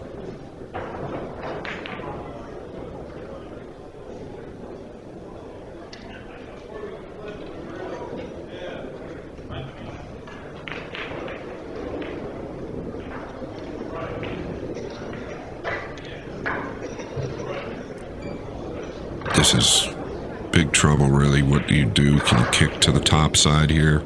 2 rails towards the 7. I mean, you might be better off not even trying to kick to the 7, just lay it down.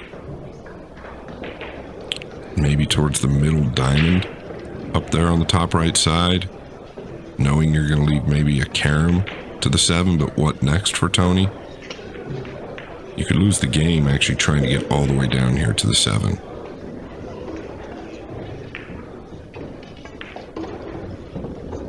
Well, the speed looks unbelievable. Wow.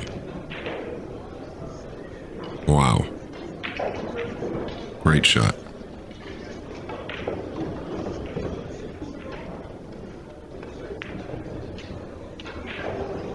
So maybe not quite as tough as I thought, but he sure made it look pretty easy. Need to get him in behind the 9 and 2 here. Caught it thick again. Did it get in there?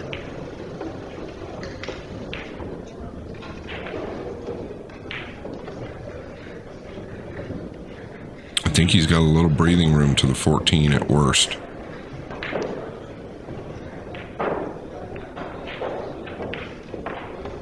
Can he scramble those balls, whacking the 14 into maybe the edge of the 3? He might be able to remove everything. Drawing the cue ball 1, 2 out and down to the lower right.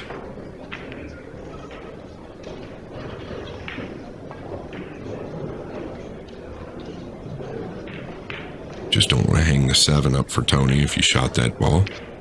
This is a low left ball if he plays it.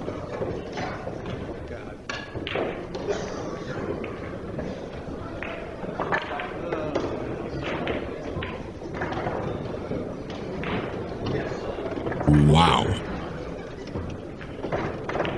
Wow.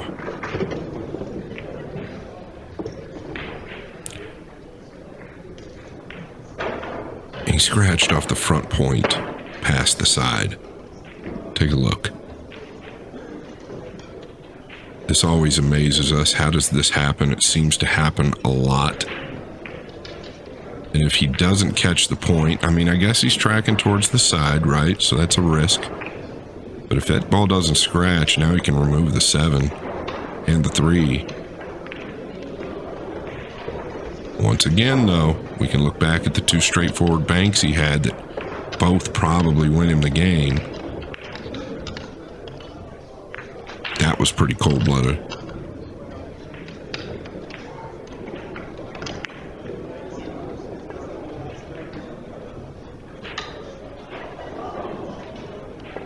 Does he chance going into the pile here with speed? Wow. Now this is no bueno. He used a real high ball there. Can he play the 9 now or 3-rail the 2 and send the 9 his way? It's actually a shot I played on Efren the first time we played for big money. And I made him both, I believe. But he made the 2. Does he have a look at the 9?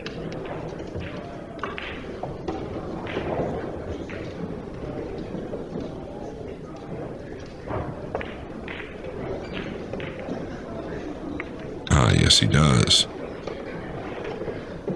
Actually, I believe I just made the 3-rail, but got the 9 close. Tony, now with a 4-2 ball lead.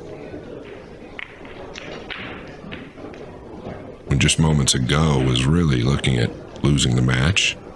That's the beauty of these races to 3, though. You're never out of it. You're never guaranteed to win either.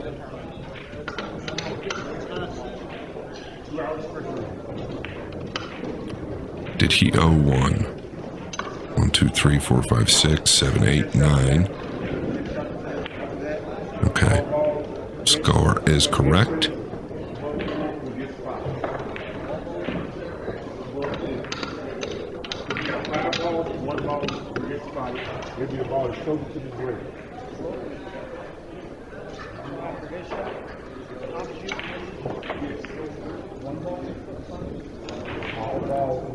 Yeah, what happened was when he played the combination, he hit it with speed. When he had ball in hand and made the 3 made the 3 down here in the lower right. Same time, so he made another ball in a different pocket.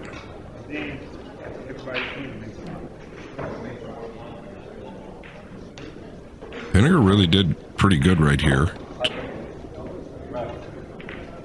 Keep him on the back of the 8 like that to where Tony couldn't go forward. Had to elevate. Now here, once again, I consider banking the 4 with an outside ball. That outside's going to help the cue ball lay down here on the bottom rail. You know you're going to get the 4 close. Is he looking at a carom of some type? Maybe the 10 off the 11. The problem here is if you aren't for sure this ball is going to hang or go, you're most likely going to leave an open bank for Chohan. Now the 4 is playable with a good cue ball.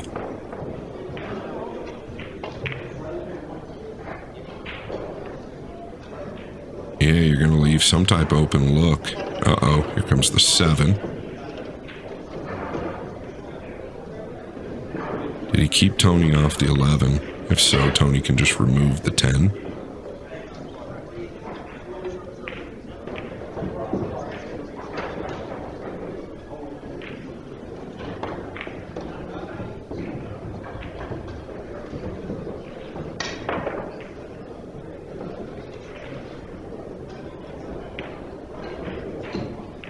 Yeah, he left an open bank on the 11.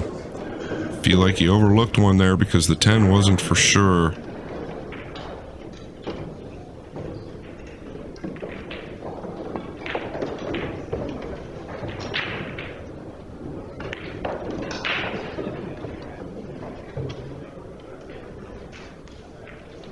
Pinegar playing for 6, Chohan playing for 3.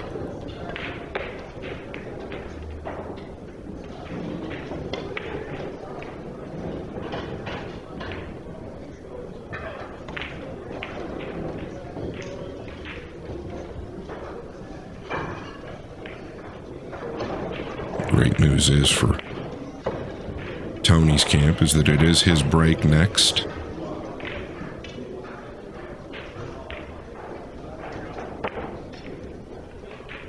So he's got to be feeling a little bit better now.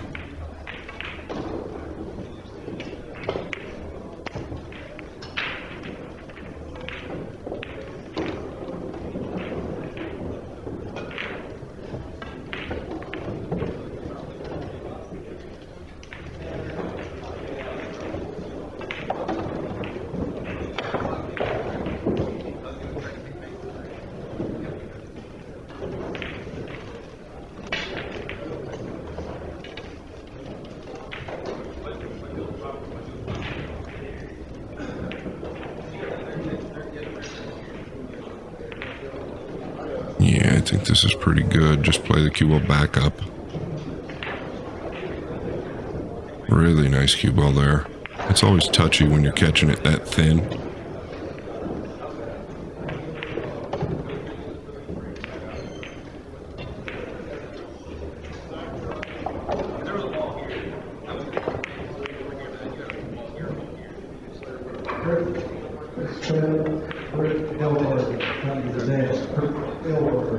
Really an all-out battle, you know. Both guys not playing bad by any means. Just a couple of little nuances that are making the difference in a game, and I guess that's common, but overall they're playing at a pretty high level.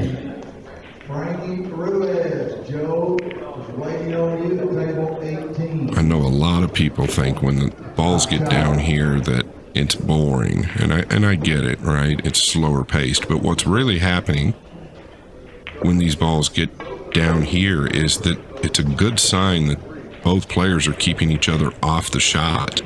So that means they're moving well, and that means they're playing well. Especially when you've got a guy like Chohan that's so aggressive. If you can keep him off the shot to where the balls are getting down here, you're doing something right. Now, is he pressing the issue a little bit?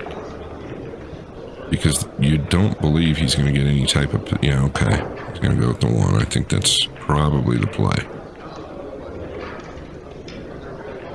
Banking the 5 just doesn't really get you anything. Could lose you the game.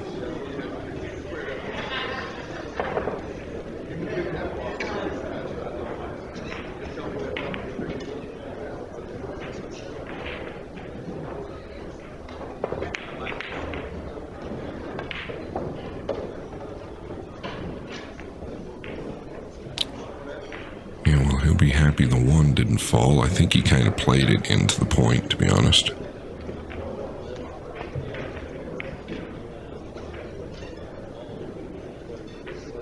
Good cue ball. Good enough, I believe.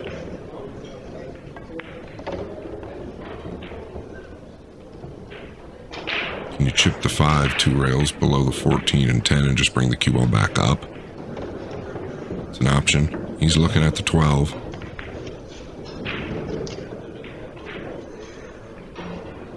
You just don't want to catch a piece of the 4 doing that. Kicking the 15. It's a big ball. That's why he's doing it. With a 5-2 lead.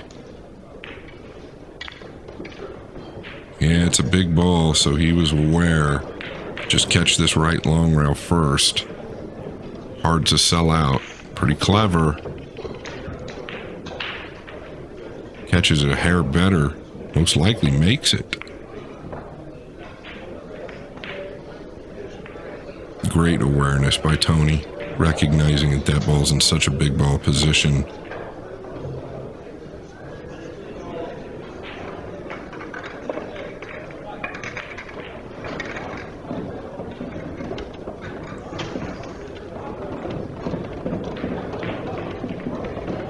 Just gonna roll up here.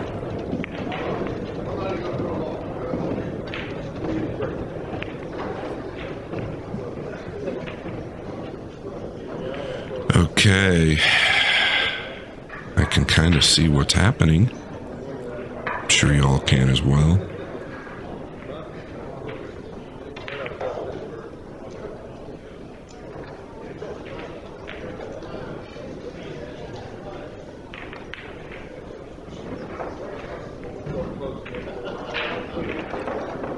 gonna say that sure doesn't look like Tony in the shorts.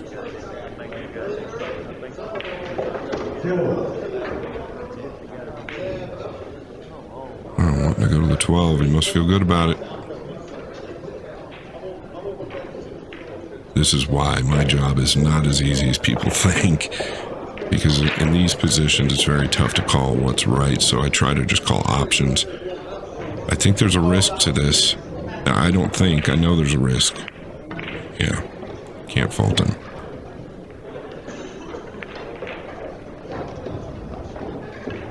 No need to push the issue when you're leading 5 balls to 2 and these balls are all in pretty tough positions.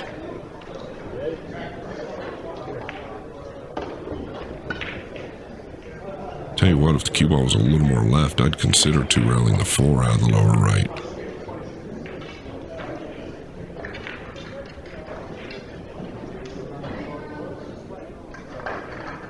And does he entertain the 8 here?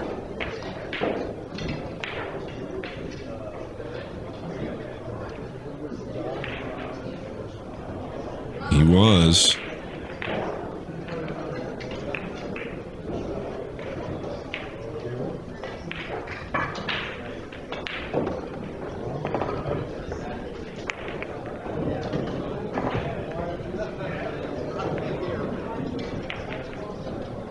Alright, well, Pinegar can bank the 12 to his side and stick. You gotta be real careful though, you could get the worst of this real quickly. If you are doing this, your speed is really important. You want to keep it in front of the pocket. Yeah, I don't think you want to make it, to be honest.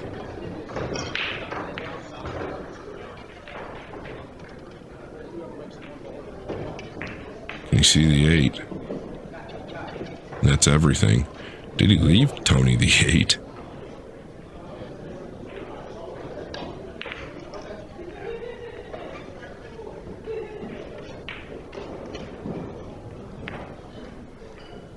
Alright, just don't catch a piece of the 15 here. Well, that looks really nice. That's kind of where I thought he might lay up the other ball. Pretty good.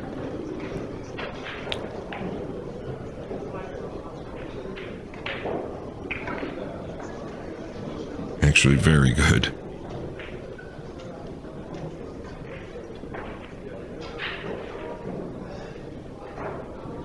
Wow.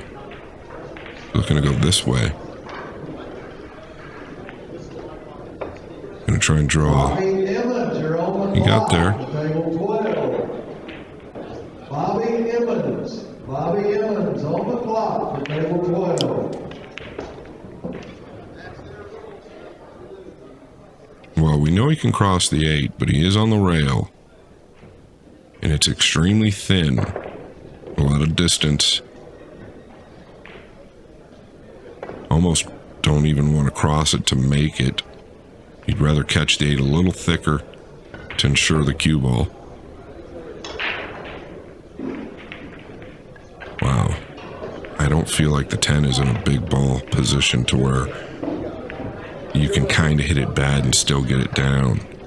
Real easy to catch the inside of that 10 or the outside of it if you're playing 4. Okay, now going to the 8.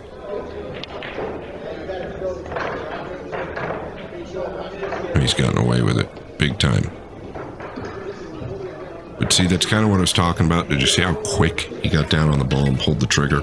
That shot required an ultimate amount of attention. So he does all the work from above and then real quick when he gets down at times.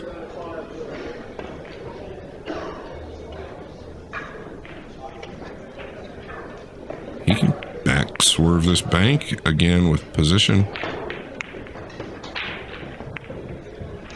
Oof. He's done some damage.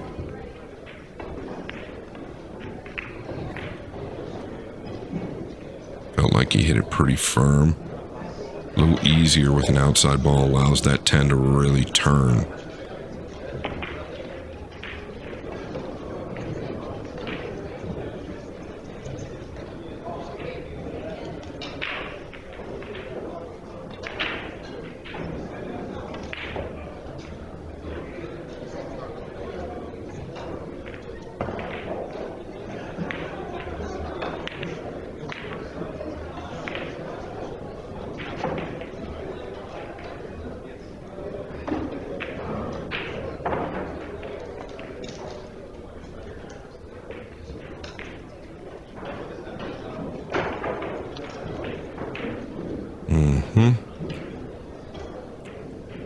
Nothing really here.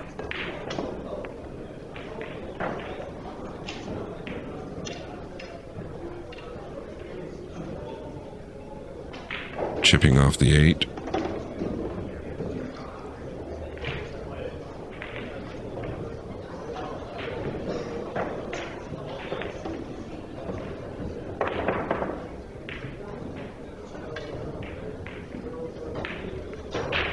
Can chip off the 4.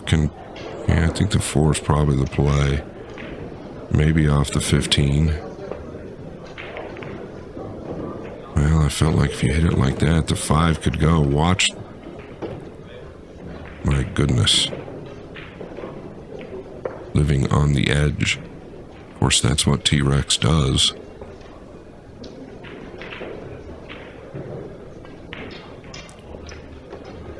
Yeah, really got away with one there. Kind of let the cue ball way loose. Surprised he didn't look at 2-railing that ball. Maybe too steep to get the cue ball back up table.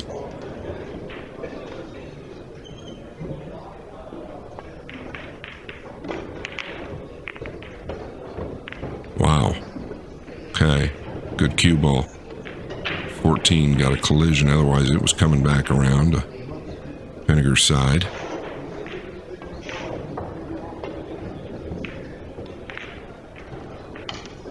Great cue ball here. Very good cue ball there.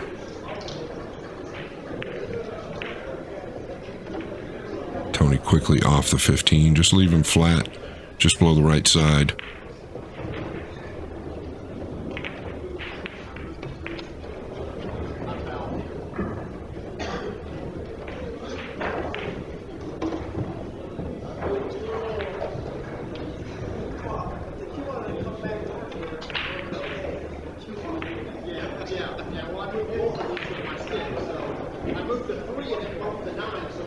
And the balls are jumbled back up. Come off the 8 again, unless he wants to bank at this.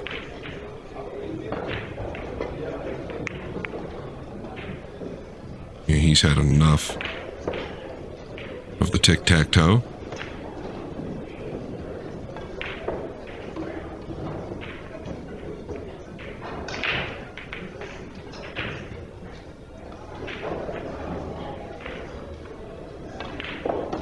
I think he can cross the 8, but this is a really thin hit once again. He had this earlier. It went awry on him.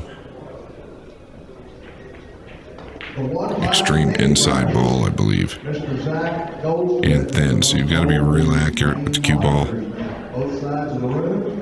If you don't want to look on your phone, you can look at the big chunk of foul. I was wondering if Tony looked at that. I'm sure Tony looked at the 1-10-5 because he knew he was going to leave him back here. I believe the 5 is going left.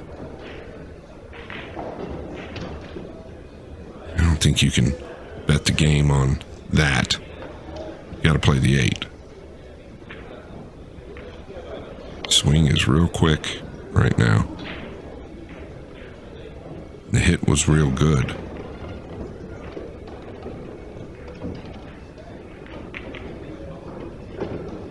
Clung his way back.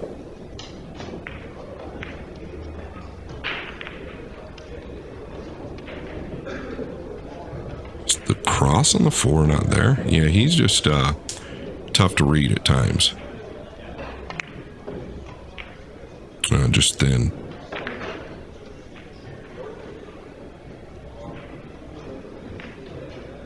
Does have a fast cueing action. Like it's something I guess I pay more attention to his movements when he's above the table. His cueing action does get quick at times. And it would not hurt to slow the swing down just a bit. And what I mean by that is the takeaway.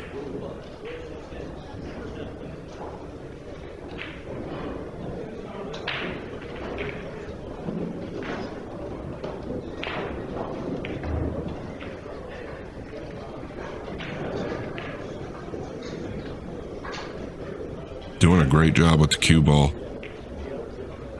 Felt like he's done a great job with the cue ball most of this match.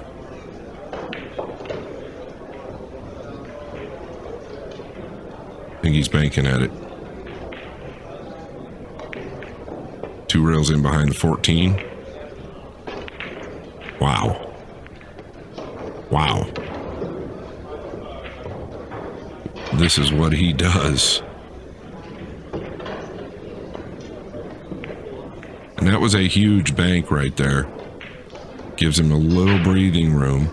Now with a 6-4 ball lead.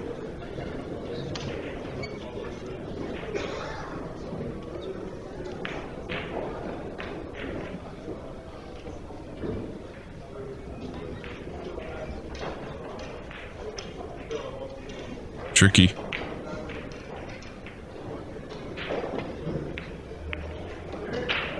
Yeah, this is good. Very good.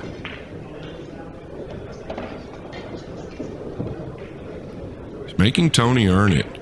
Like, Tony's having to come with the odd, really great bank here and there. That's all you can really ask for.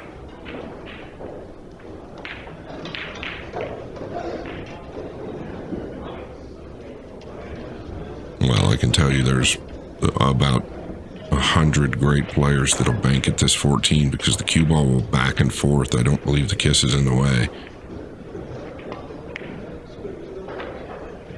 Wow.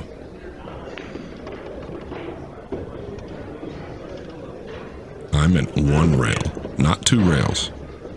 You got a real free cue ball if you just cut the 14 1 rail to the top left.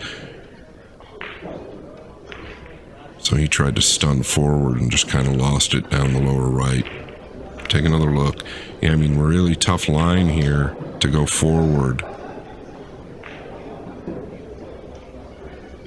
And whenever you're stunning the ball, that's a great look. Whenever you're stunning the ball like that forward and you know that you're on that line, this lower corner, it's always going to be there. Oh boy. Kind of flinched, I think, in the backswing. Maybe overspun it just a bit because he was worried about the ball speed.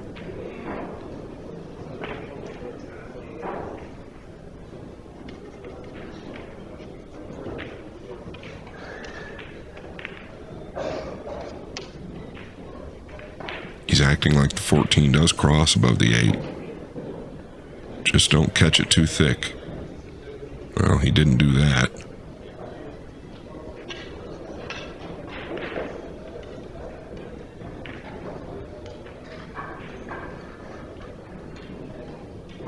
You come up into the 5 here. Just knocking the 14 over. Really just a flat high ball.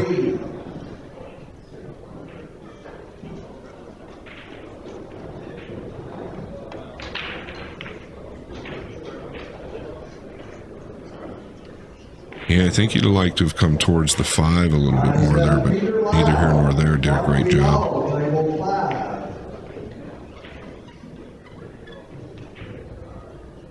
Can you roll the 1? Like you're going to the back of the 5 here and open those up and just come 1 rail behind the 10. I'm not saying you're going to get the 1 close to your pocket, but I'm saying that you can open those balls up. They're not helping you at all. If you could roll the 1 past the 10, I think there's value there. It's a possibility. You're going to wedge them up behind the 10. Now the 1's going to be open, up somewhere around the left side pocket. Now you're just continuing to defend against 2 balls. If you go towards the 14 or 8, that Tony's going to continue to send to his side until you do something with those 4 on the left.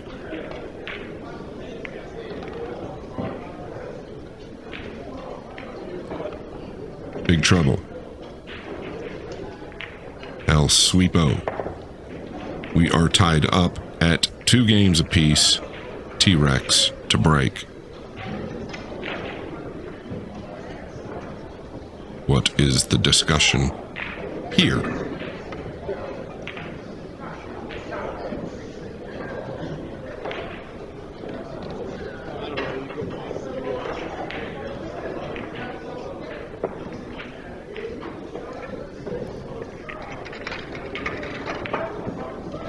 Is it the time limit? I don't think that the time limit is yet and play. And I don't want to touch on it because I don't know what I'm talking about when I talk about the time limit yet, because the rules are a little convoluted. I believe it's the 3-hour mark where that starts.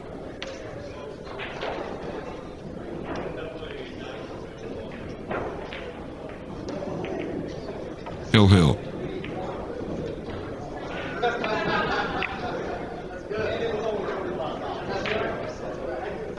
This happens a lot when you break them real clean. What's the 12 doing to Pinegar's pocket?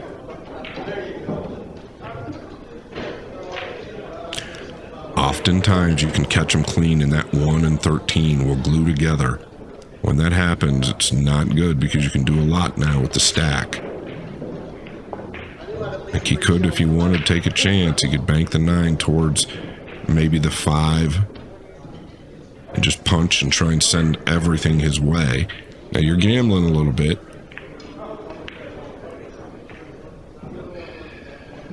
But the 13 is not makeable.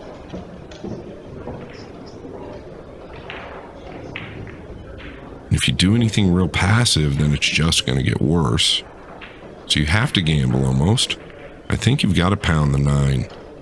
He's leveling out, so you're just going to bank it clean. Low again. Yeah, and that's just not going to get it, I don't believe. Tony thrilled about it. Could have elevated there and just punched the 9 towards the pile and stunned forward, in my opinion.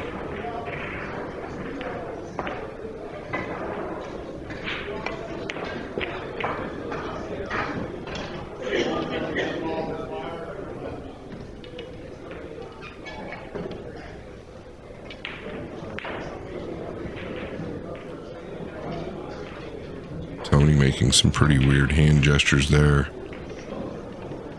Maybe he was saying, yes, balls do not open up in the stack and leave Pinegar a bank. I don't know what he... Maybe he was trying to perform some type of magic.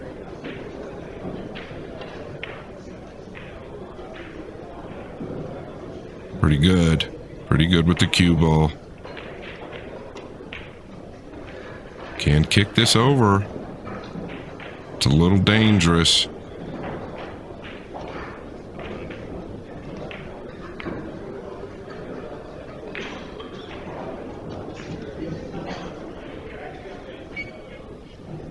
And here we go again.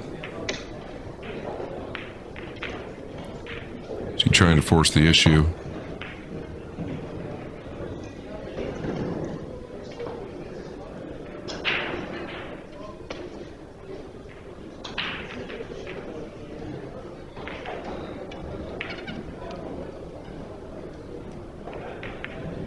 Yeah, he wants to send the cue ball across the top side of the pile here if he's going to bank the 13.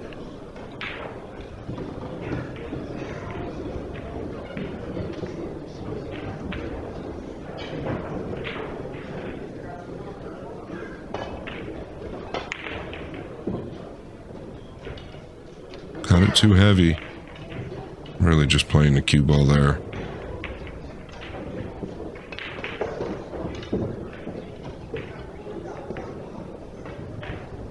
I don't believe there's a kick in the stack. Nothing good.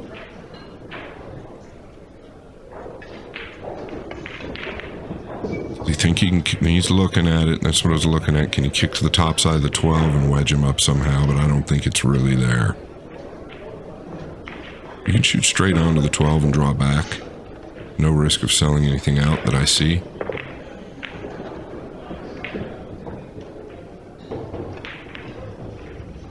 Where did the 5 come from?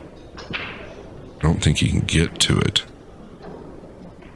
But I'm pretty sure Tony was aware if he drew back, he was probably selling that out. That's why he stuck to it.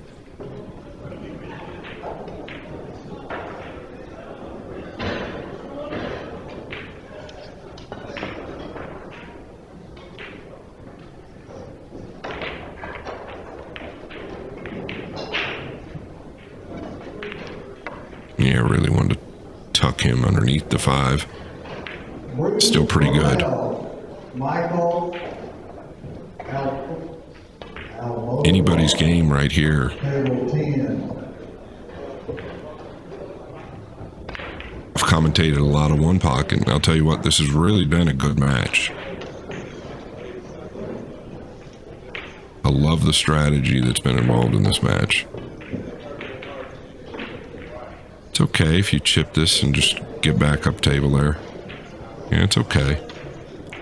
Not looking to take any chances, Tony. It's kind of worked for him in the past.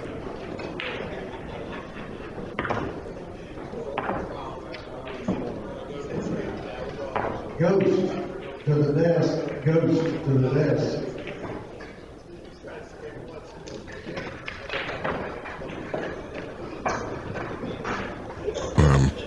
A little bit surprised that he just stopped there versus going towards the chalk. You must know that Tony can't bank the 8 freely. Yeah. Totally different from my view.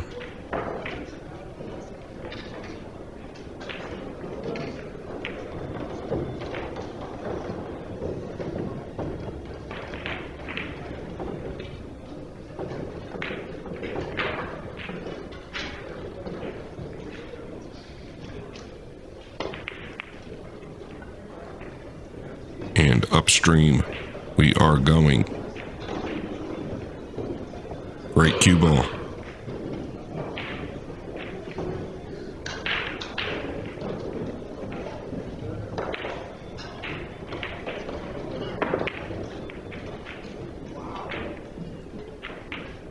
Pinegar has had chances to win this match. In the last game, he had 2 straightforward cross corners that carried position. He hit them both a little bit long. I think he had a third one. He definitely hit long. I don't know that it really would have won him the game.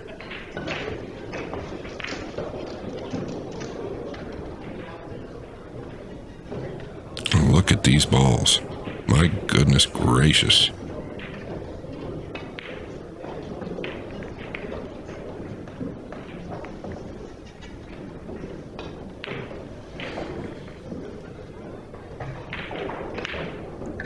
Yeah, it's just going to continue to move them up off the 11 now into the 6. Oh, I'll tell you what, that cue ball makes a huge difference. What's happening here? Okay. So we must be at the 3-hour mark. And the closest ball to the bottom rail does spot up.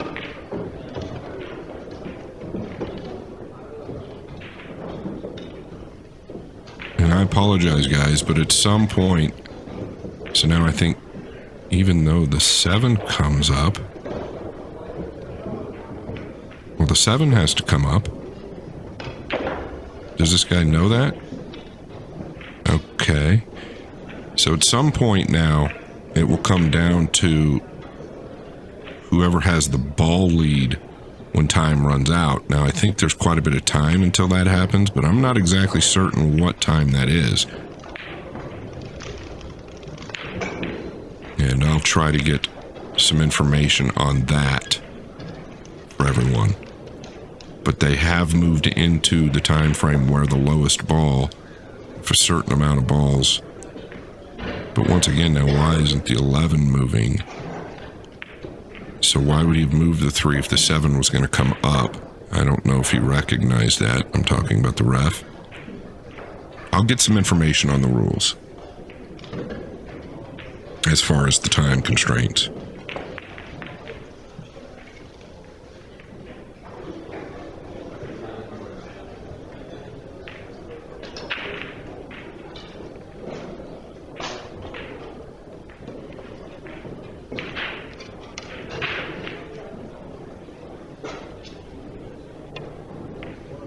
Just coming off the 6 here, Tony really actually starting to gain a pretty good position. Oh, he can bank the 1, just get it clear of the 13. Not banking it to make it. but really a huge wall of protection. Unless he feels it's too thin to avoid the 13, but I felt like you could just almost bank it like you're banking it towards the... Yeah, I get it now. Maybe concerned about selling out the 15. Don't want to open the 9 or 4.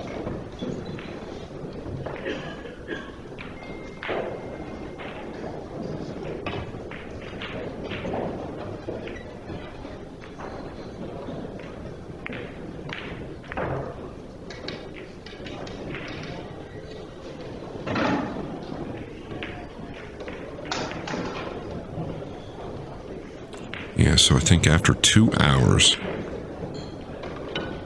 anything more than 4 balls past the head string, one will spot up. Not all of them. Then after 3 hours, yeah, I'm going to have to get a little more clarification on that, but the first part I just said was accurate.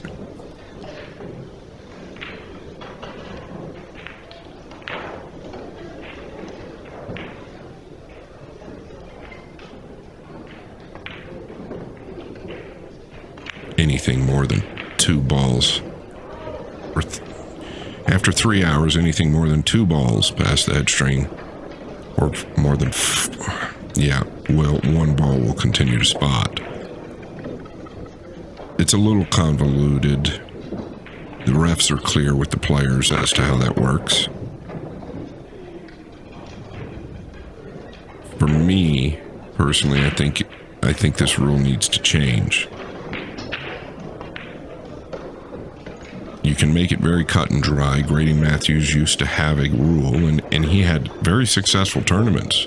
He had the Legends of One Pocket for many, many years, and all the world-class players, Efren, all of them would show up. I happened to win one of the events, and I'm not being biased, but the rule that he would play with is really simple, and it forces the down table game. And it doesn't matter what it is, whether it's 4 past the head string or 6 past the head string. Let's call it 6. You get 6 past the head string, they all spot up at once. Now it forces a down table game, but it's just kind of cut and dry. Now you don't need, after 2 hours and after 3 hours, it already does the job of speeding the game up. And everybody knows what's happening. Back to the action here, Tony containing. Pinegar really keeping the 2 protected.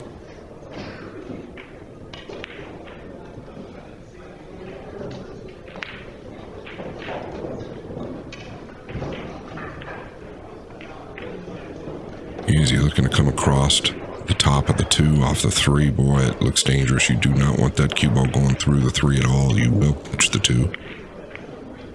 Yeah.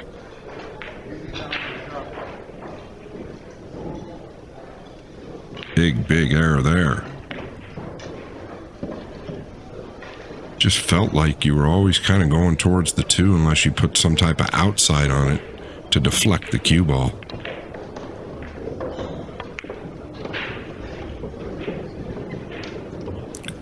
Would like to get on the 3 here. I think this is almost perfect. Can you rub the 5 now? Or come behind it, into it?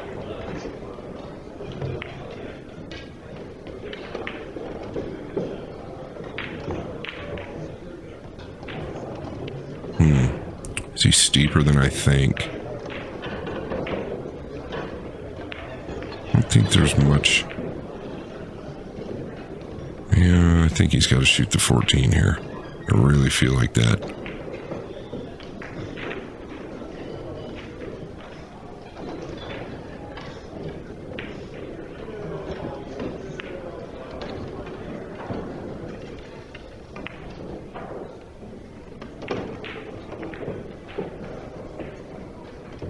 Did pretty good to kill it. Was steeper than it looked from our view. Now do you just come over for the 7 all the way? Oh, body movement. Pretty heavy. Definitely jumped up prior to contact.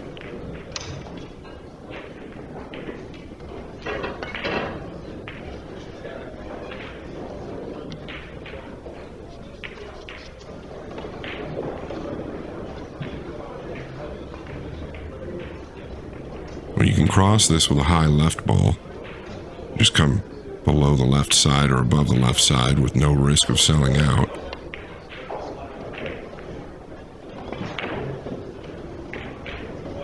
He's caught it low again, so every one of these he's hit a little thick. Excuse me, a little thin. Just catching it to the low side of the table. I think that Tony's going to give this ball up.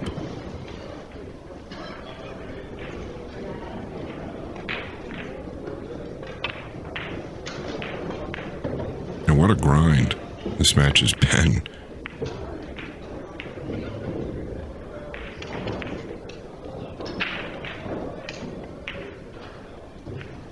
Yeah, just going to drift this in, get to the rail.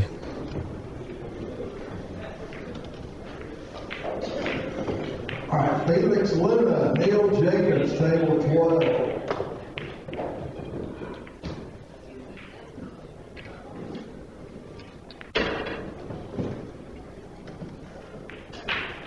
All right, does he have anything offensive? He likes this twist back on the one. I mean, you're 3-1 ball lead here. Not real comfortable lead.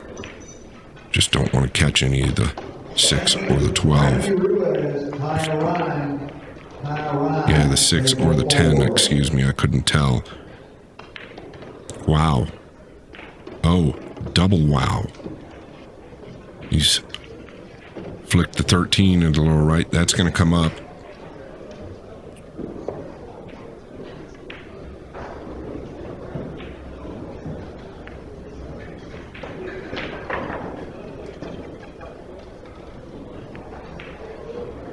I don't know if the 13 coming up helped or hurt. Because I think he could have leveled out on the 6 and come 3 rails behind the 10. But now, can he draw out and hold? No, he's going to have to level out.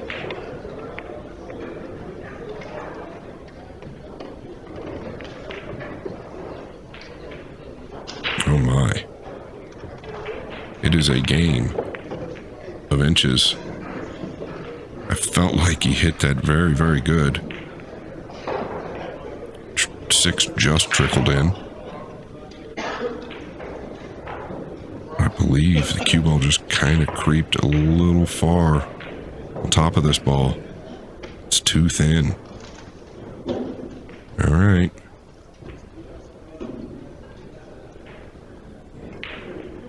I mean, if that cue ball doesn't rotate just 1 more inch, I think he's got it without any trouble and probably carries position to the 4 or the 10.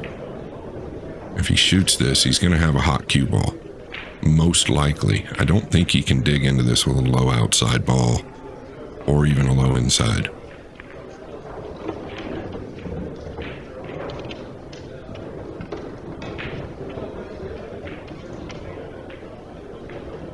Yeah, so that ball that okay, double bank, that's danger.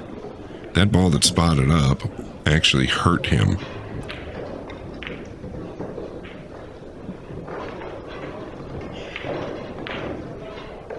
Sure hate to have to pass up anything here. Very tough to stay passive or do something defensively. Do you consider banking the 8 and trying to draw over towards the chalk on the right side of the table? You gotta pound it. That's the problem.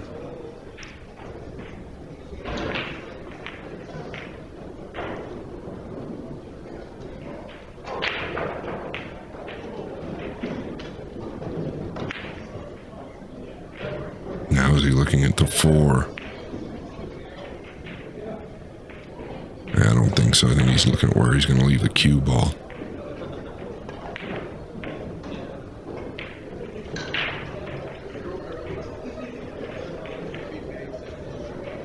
just feel like this is so thin, he's got to just let the cue ball go, but maybe I'm misled.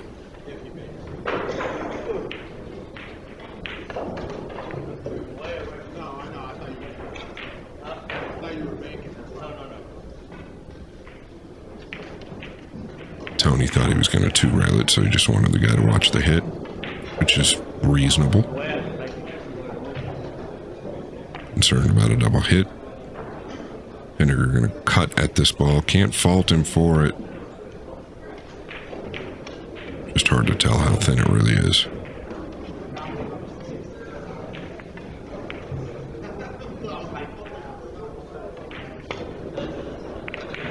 No, he's hit it fat. Oh my goodness.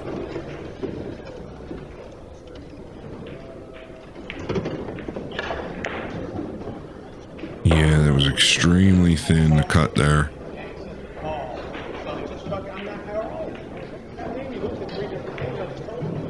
All right, Chloe now. Something's happening there with Tony and Pinegar. Table 2. There's the replay. Happen bell, table 2. Yeah, we just had a little bit of a conversation between the two players. They're going to take a quick break, but Tony might have finally said something to Pinegar there. T-Rex is back.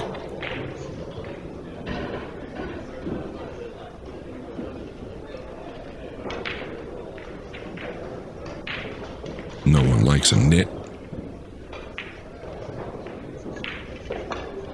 That's what it reads. Tony's shirt. Game tight clothing.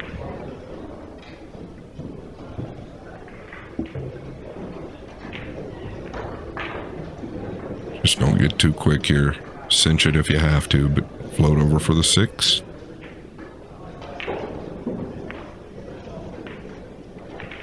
Pinegar at the top left of your screen. Sitting down.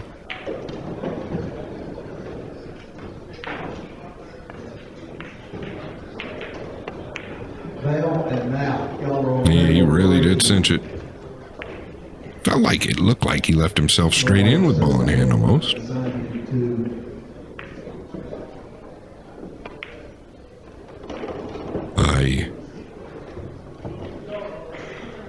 Actually a great hit. Tried to dig in behind the 13.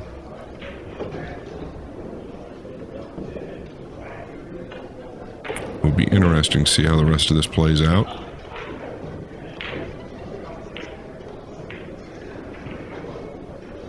I don't think there's any risk of just knocking the 13 up to the left of the 4, laying him on the center diamond here.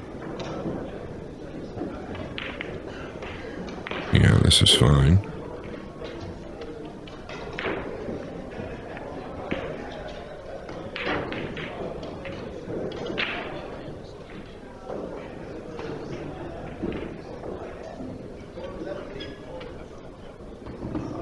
Might be able to sense a little frustration coming from Hennessy now.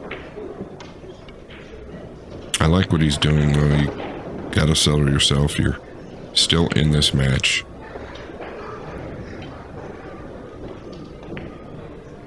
Can't put all this work in now and just let it go.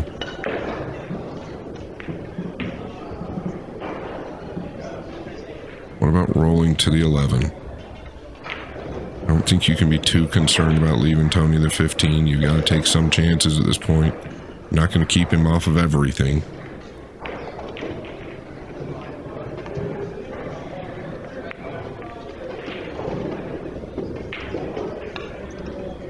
Yeah, I felt like soft rolling it was a little safer.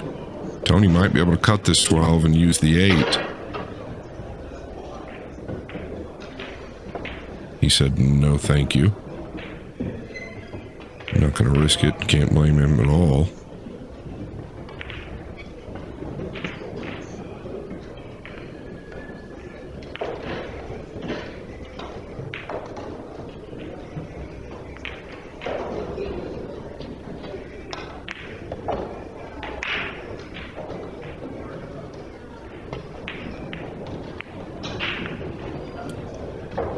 Yeah, very good there. Played good this match, Pinegar. They both have. It's not really about Pinegar taking forever each shot. It was more about how the games were played out, in my opinion. They both continued to keep each other off the offensive ball.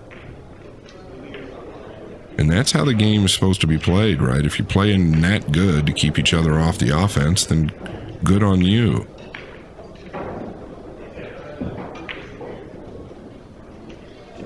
I guess that's why I am the one talking about it, because I think I'm pretty good at recognizing it. And you got to credit both of them for it.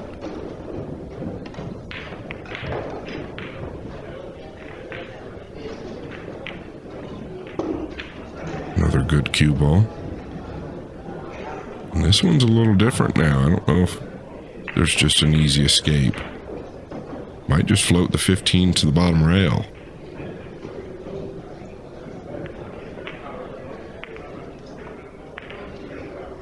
Nicely done.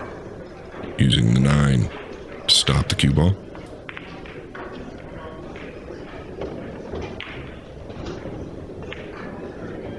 Maybe a little bit softer, and Pinegar would have been forced to come off the 5, but now he can come off the 15. Here, I kind of really don't know what there is to think about. You just want to Z the cue ball back up towards the center diamond, I believe. Just chipping the 15 down here to the low end of the table.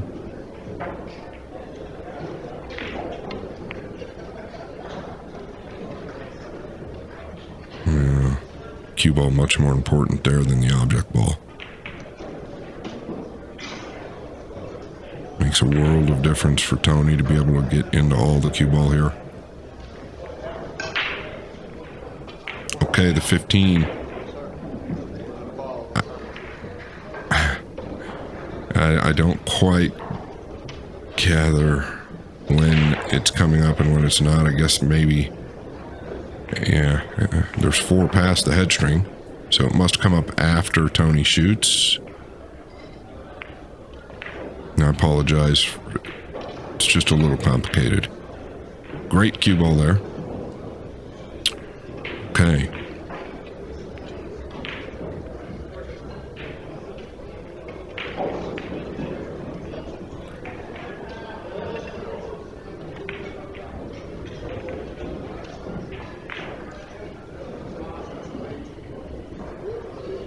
What I did find troubling about this rule, I did lose by this rule, but I lost on my own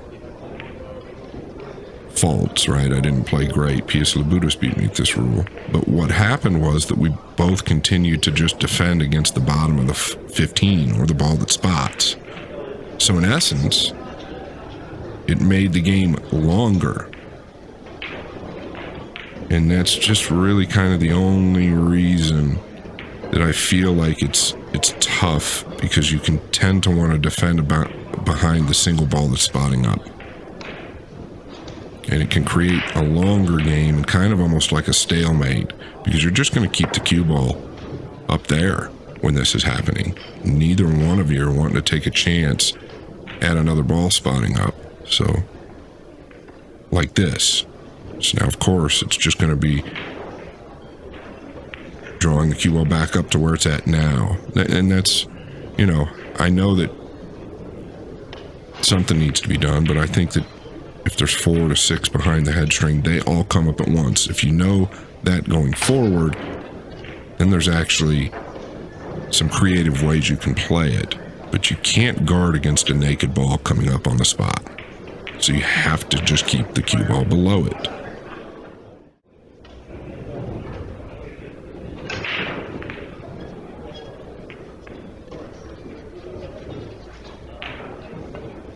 Yeah, I don't think you can 2-rail the 15 and miss this 8 ball.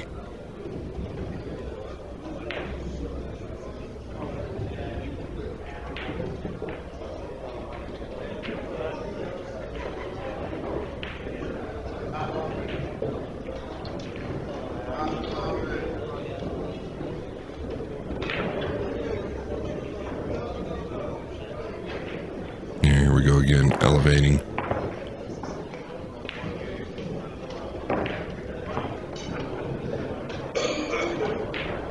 because the fear of a ball coming up is always there now, so you want to keep that cue ball below the spot ball. But it needs to be 5 or more. Clearly in the kitchen, the 4 is not. It's touching the line.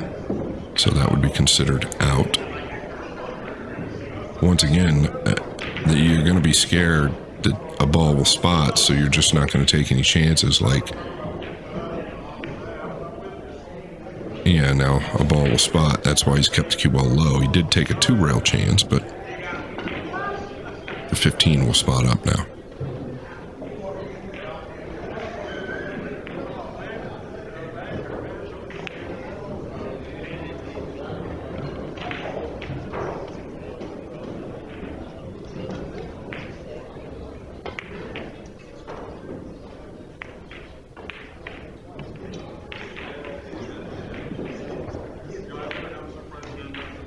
You're just going to find that the cue ball is going to end up there a lot more now. I mean, that's just what I recognized. I'm not trying to, like, pound on that. But it is real. I dealt with it playing. I witnessed it or felt it myself. And I consistently wanted to keep the cue ball up there. So then it kind of drastically lengthens things out unless you want to take some... And what I ended up doing, because I was behind in the ball count, I decided to take some drastic, quick risks that ended up costing me the match.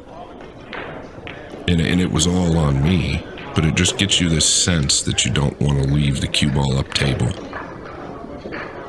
Now he's going to look at taking a chance at this 7 2 rails, and I feel like it's dangerous. I mean, it seems like the 8 is a massive ball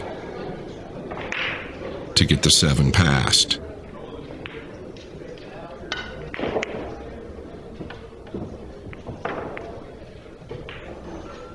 And he made contact there with the 8 and actually tried to overcut the 7, so that's how big it really was. Tony does have a look at the cross corner on the 13 if he'd like it.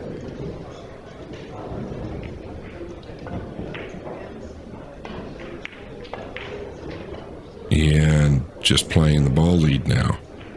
Can't blame him. Now this is kind of trouble, because if you knock one past the head string, you've got to get the cue ball down where it's at now. How do you do that?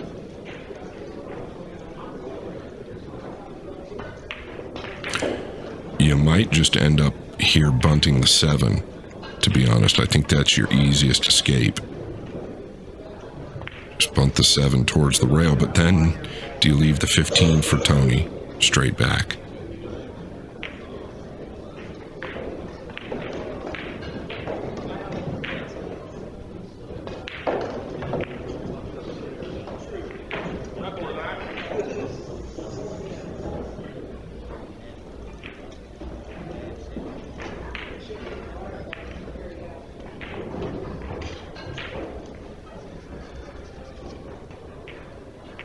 I don't know. Yeah, you might just... I think you just got to bunt the 7, really. It's the safest thing. It's where you don't immediately lose.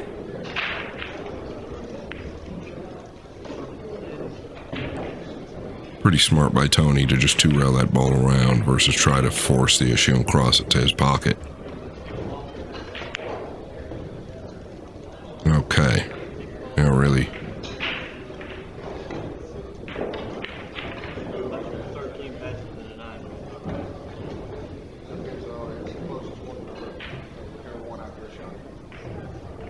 Asking the ref. I don't blame him. I mean, it's, you know, you've put a lot of work into this match. You really want to understand exactly what's going to happen here. Doing anything besides bunting the 7 is extremely dangerous.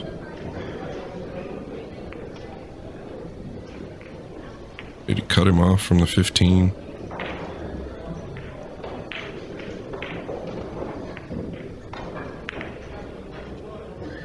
Can he bank the 7?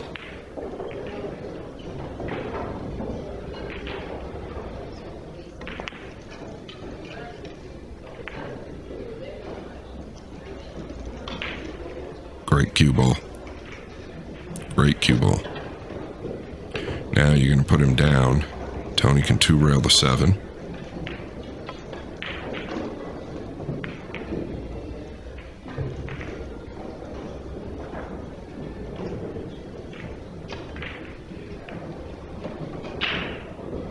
Might be too thin. But you got now Tony's got to be careful, right? Now he might just come off the bottom side of the 7. This is what I was touching on, right? Because if another ball, a 5th ball, gets behind the head string, I think he's two-railing it.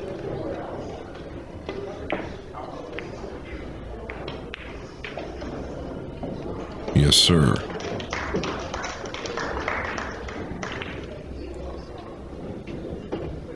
Has the 4.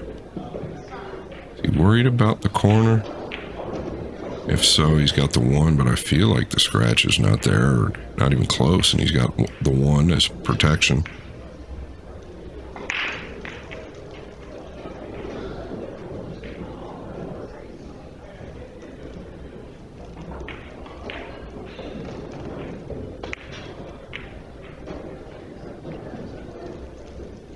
Just short.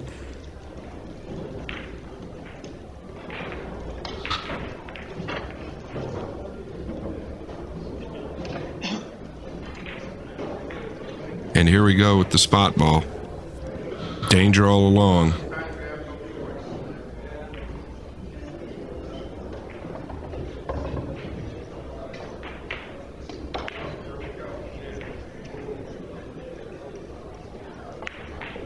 And do or die here. He's got to play the 4. And I guess you want to draw 2 rails out behind the 1.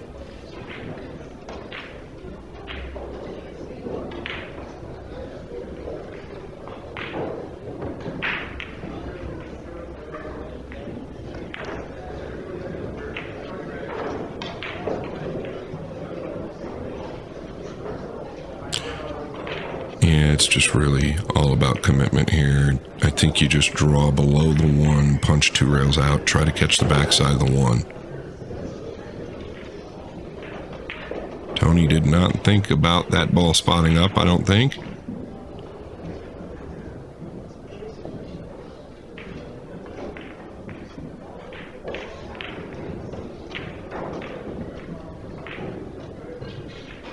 Really taking a little bit more time now.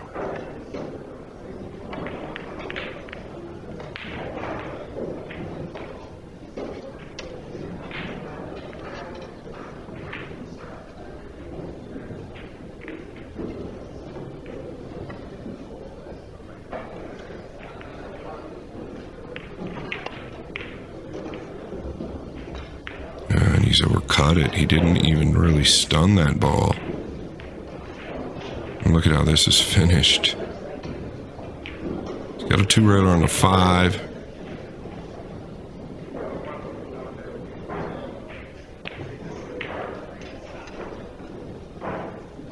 Tony kind of shaking his head like, how did these finish like this? He could play the combination, but I don't feel like necessary.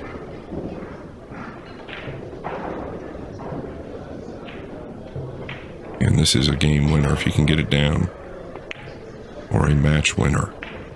And it looks real good. That's center pocket, and it's been a battle for both of these guys. Tony has, or is going to, most likely squeak this out. Gotta give credit to Pinegar. He fought hard, played quite well. Both of these guys did. Chohan going to advance, no losses, into round 6. Pinegar is gone. Thank you all for tuning in. Until next time, we'll talk to you soon.